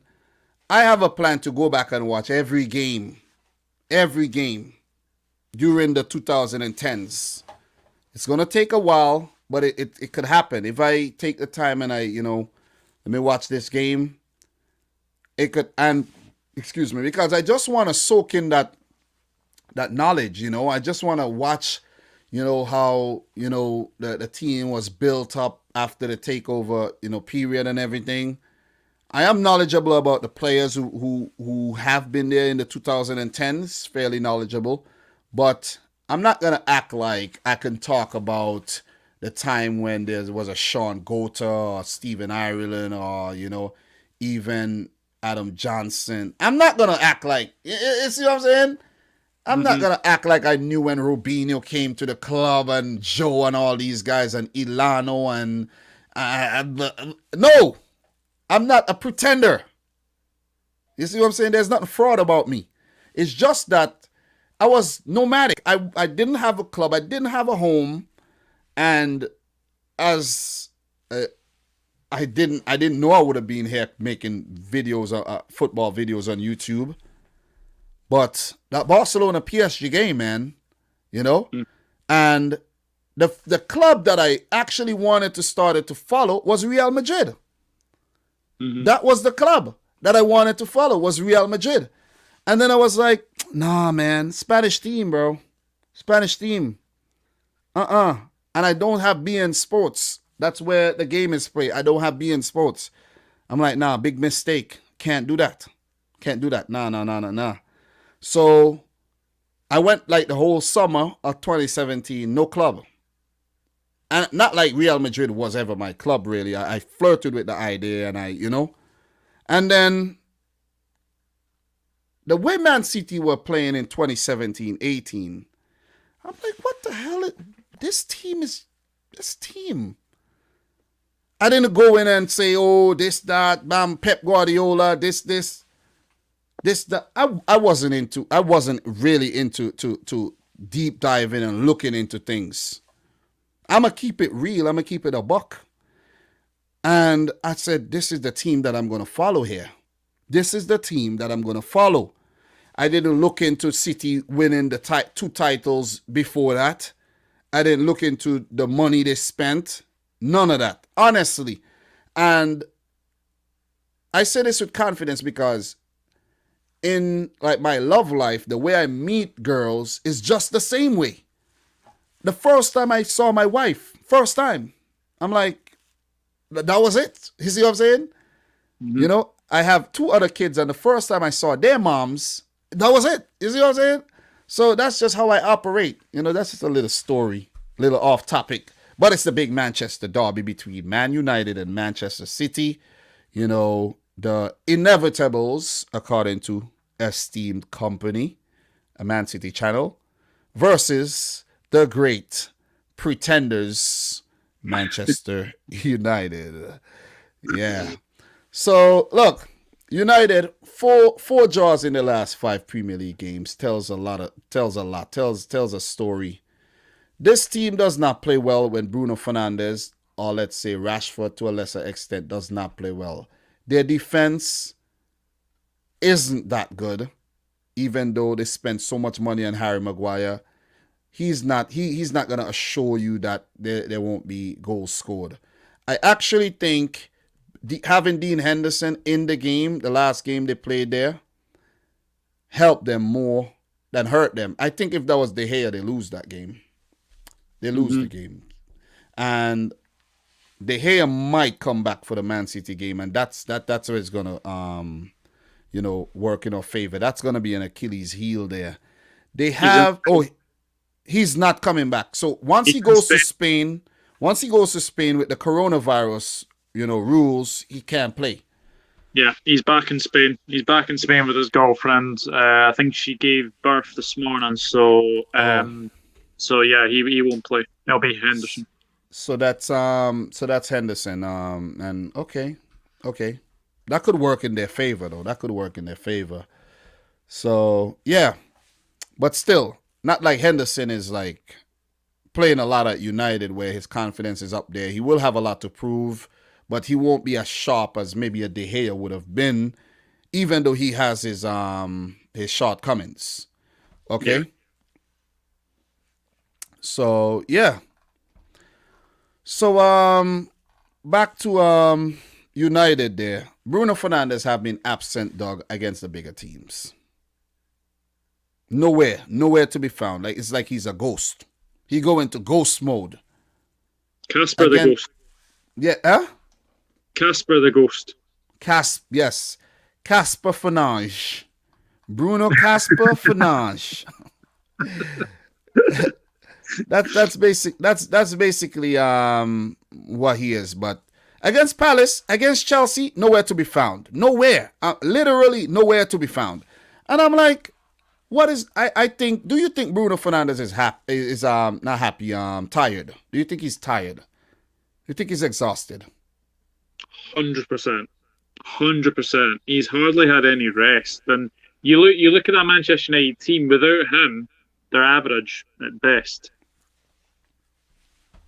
Very average. They have a problem at right wing where Greenwood haven't been playing that well. They've tried Dan James. I have a feeling Dan James is gonna start against City. I have a feeling, and that's gonna be an Achilles heel, in my opinion. Wan-Bissaka doesn't go forward too much. That could help them. That could actually help them in defending. Luke Shaw have had a good season. But if you look at who they're playing against, Mahrez has been mesmerizing as of late.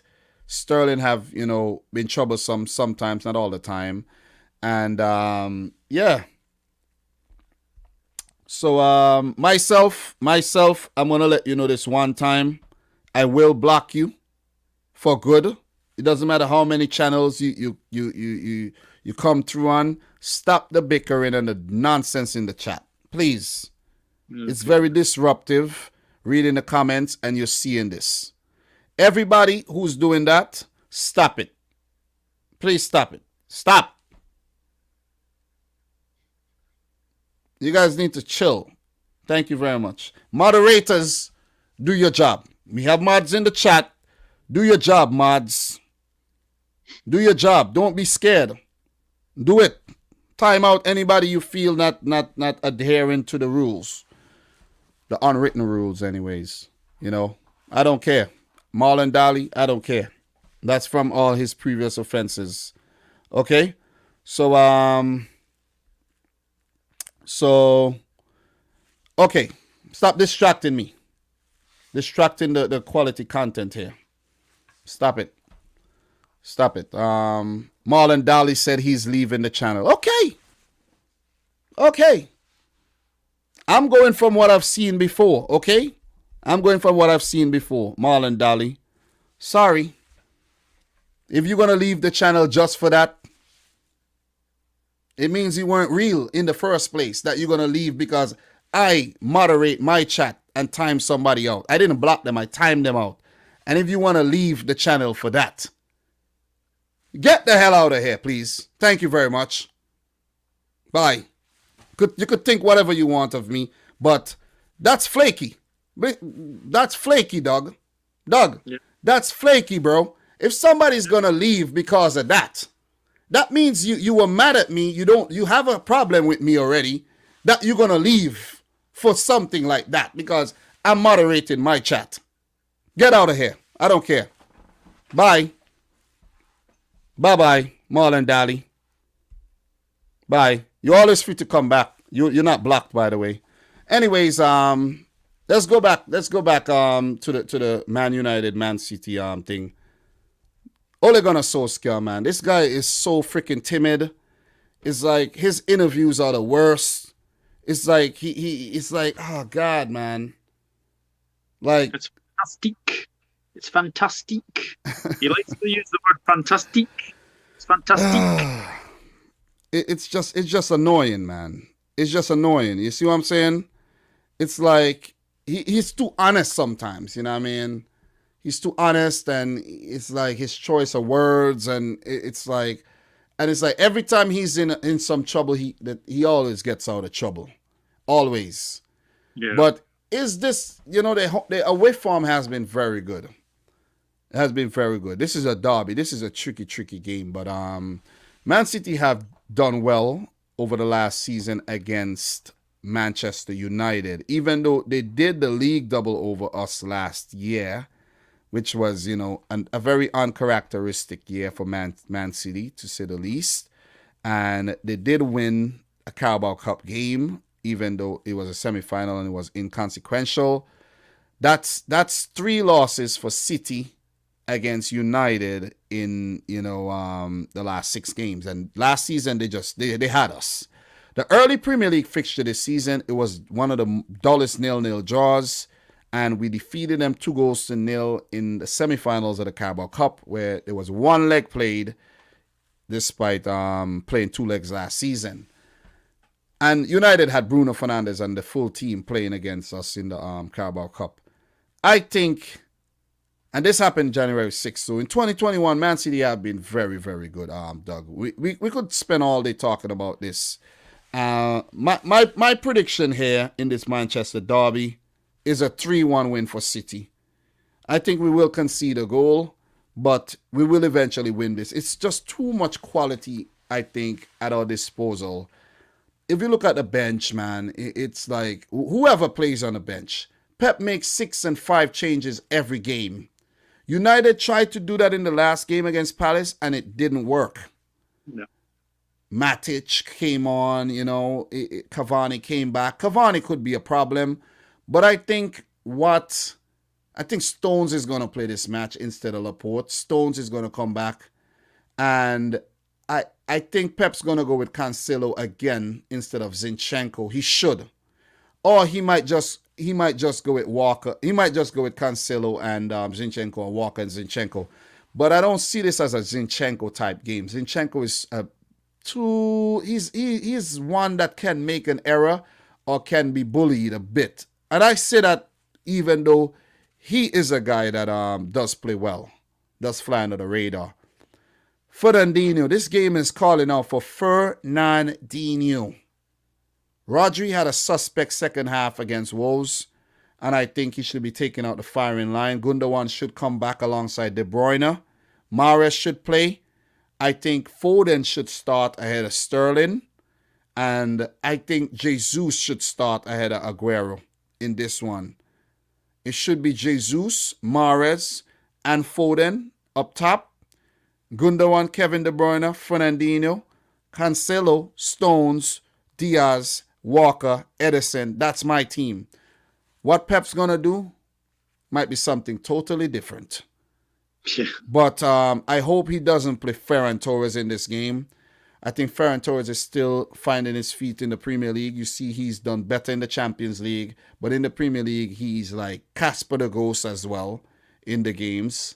And Rodri, I think, needs a breather.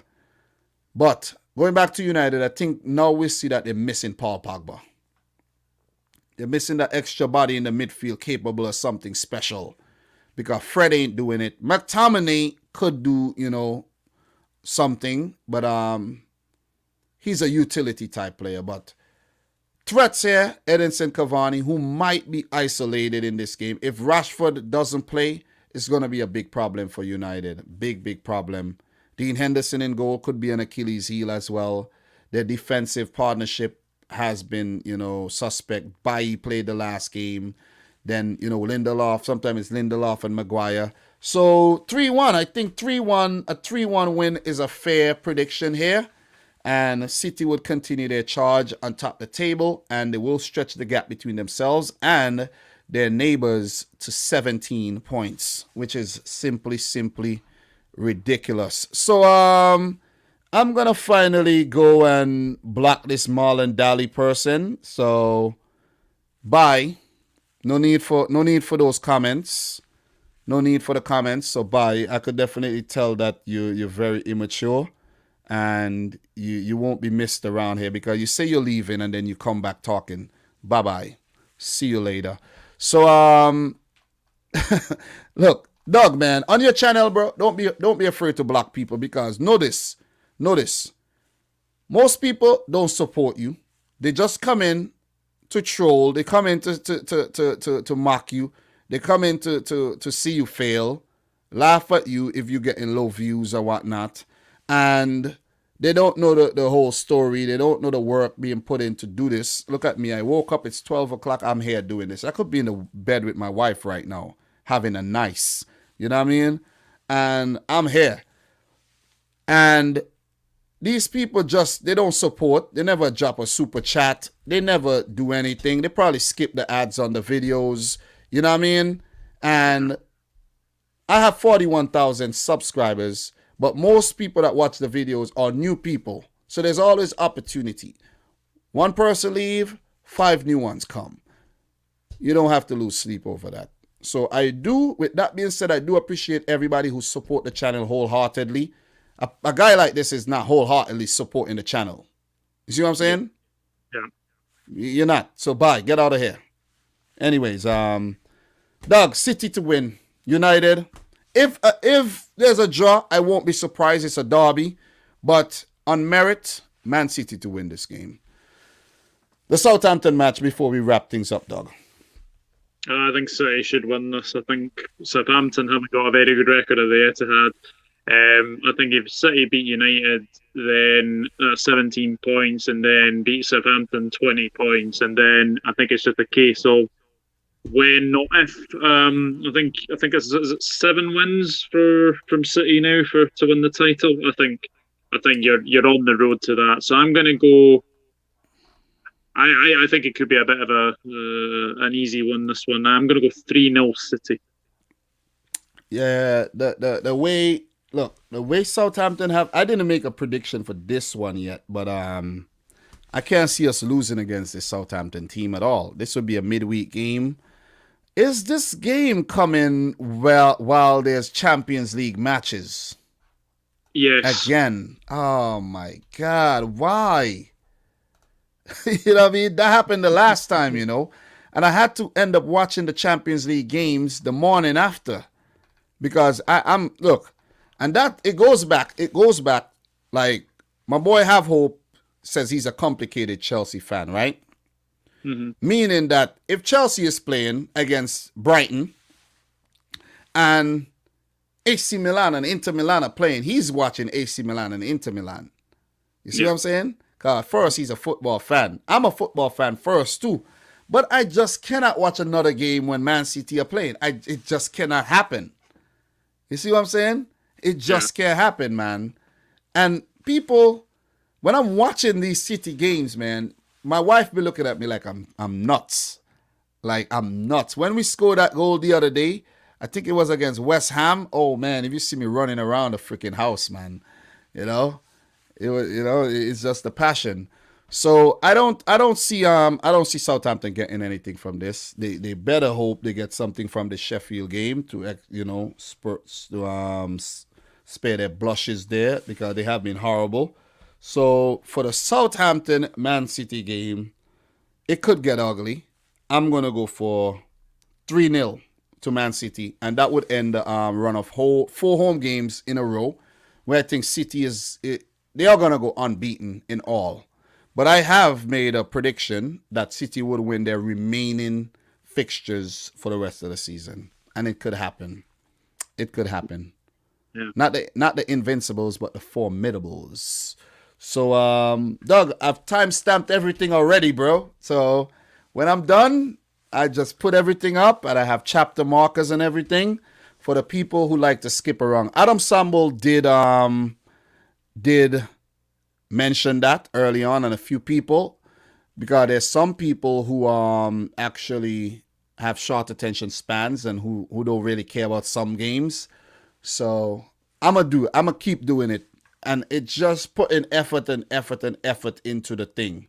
And you could do that too, Doug. You could do that on your prediction videos too. It helps. You know where it helps? It also helps with the YouTube algorithm, where once you have a marker, a chapter marker for every game, it helps with search as well and suggested. Remember that. So that's a tip. Take an extra 20 minutes to just, you know what I mean, watch over your video. Always watch over your videos, by the way, and see where you could improve and write down each timestamp and put them in. All right? So it's been real. It's been fun having you here once again. It's been fun. And hopefully we'll do it again soon. You know, you're free to come on whenever you can. And it's been a pleasure. Big up to everybody in the chat here as well. You see Adam Sambo saying, I see City win, although on paper it's a draw written all over it. When Man U want to play, they really play good. Last time was a 0-0, but it was before City in good form, 3-1, a big win. So thank you for that. The boy Thriller in the house as well. Thriller says, let me see. What did Thriller? Thriller, what was your prediction for this one? I don't think Thriller says, you know, let me see. Yeah. Thriller, I didn't see a prediction here for you. But Thriller says main chick takes precedence over side pieces. Oh boy, we have somebody in here again trolling, you know. That's probably somebody who got blocked. You know what I mean? And somebody said it's Ryan who's trolling. Nah. Ryan doesn't really come around these parts as much as he used to, you know. He's scared to come around here. He don't want to mess with me. He don't want to mess with me when I'm on top of the table, you know what I mean? But guys, if you haven't yet liked the video, make sure you drop a thumbs up. And let me get Doug's channel. I should have put your channel in the chat already, you know, Doug, but I didn't do that. So let me get your channel and drop that in the description before I forget to do that. And I'm going to drop it in the chat as well. Let me get that there. Guys, make sure you go check out Doug's channel if you haven't yet done so. And hit the subscribe button. Doug, your channel is growing still, which is a good thing. You know what I mean? You know, just keep doing your thing, man. You know, doing a great job. Keep, you know, you're consistent. And you're only going to get better. Things are going to only improve as time goes along, you know. You ever look back at old pictures and be like, oh, man, look at how I looked back then. You see what I'm saying? Yeah. And then you see an improve. You're like, oh, man, I look so scrawny. And then you fill out. You know, that's what it is. Everything will go. Everything will be well. Do you do content on England? I'm actually starting a wee mini series coming to the channel. World Cup. I think you should talk World Cup stuff, Doug. That will help you. Yeah, I'm going to be doing Euros content, and I will probably be doing World Cup content when it comes out as well. Yeah. So Thriller is saying, Doug, your weekly football podcast is always a good listen. The funny intro and transition clips are the best. Thank you very much, Thriller. We are actually back. We are actually back tonight. We're going to be doing a tier list of Premier League goalkeepers.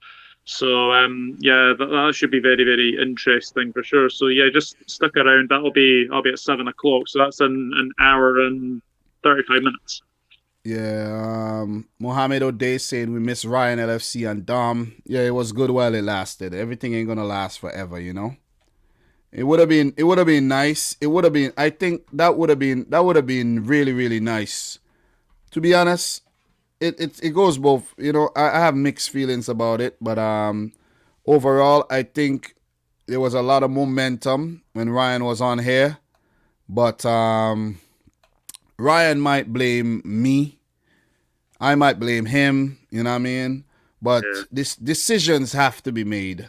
Decisions have to be made, guys. And if I see that there's something that's kind of starting to go pear shaped, I make the decision before it does. You see what I'm saying?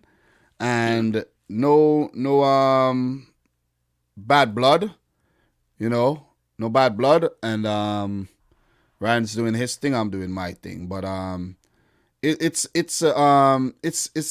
a bit difficult these days to talk to Ryan though, because Liverpool are not doing well and very, very delusional in my opinion.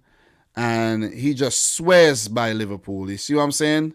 And I can't with the Champions League talk, man. I can't with the City better win the Champions League. And I'm like, and I talk some sensible things, In the last 30 years, Liverpool have won the Champions League twice. Twice, right? Who says that from 2010, right, to 2040, that's what, 10, that City can't win it 5 times? Who says that can't happen? You know what I mean? Yeah. So we just have to take things with a grain of salt and stop looking at ways to discredit and to undermine the work that Man City have done. It's like hating on a little startup company that got a bigger company to invest in them, and now they're a big company, and then you're hating on them saying that we've been around. We know we've been around since like fucking forever, and you just came around like 10 years ago, right? It's like talking shit about RB Leipzig and then losing to Leipzig. You see what I'm saying? Yeah. So I just can't. I really can't. I can't. I want to listen, man. I'm an intellectual type of person, and I like knowledge. I like to be, I like those, ooh, that was nice, you know what I mean, kind of moments. And I'm not really a rowdy type of person. I'm not like a very warlike person. People might think I like to argue. I don't. I really, really don't. You see what I'm saying? Yeah. I really don't. So Doug, it has been real. We're going on way too long. Almost 3 hours. I said I wanted to do this for like a little over 2, but I do appreciate your time. I hope you were sitting on something comfortable. Yeah. You know what I mean? And we will talk. We will talk. I'm always there, and we will talk. But big up to Ryan. He's doing big things over in his channel. I'm doing my thing. Doug's doing his thing. And but I think Ryan kind of went off the track a little when Liverpool, as Ryan said, he actually reflects the team, and I think the team ain't doing well, and he's kind of all over the place. Seriously, in my opinion, you know what I mean. But look, Doug, it's been real, guys. Doug's channel is in the description if you refresh. And for those of you guys watching the replay, his channel is in the description. Sub to Doug.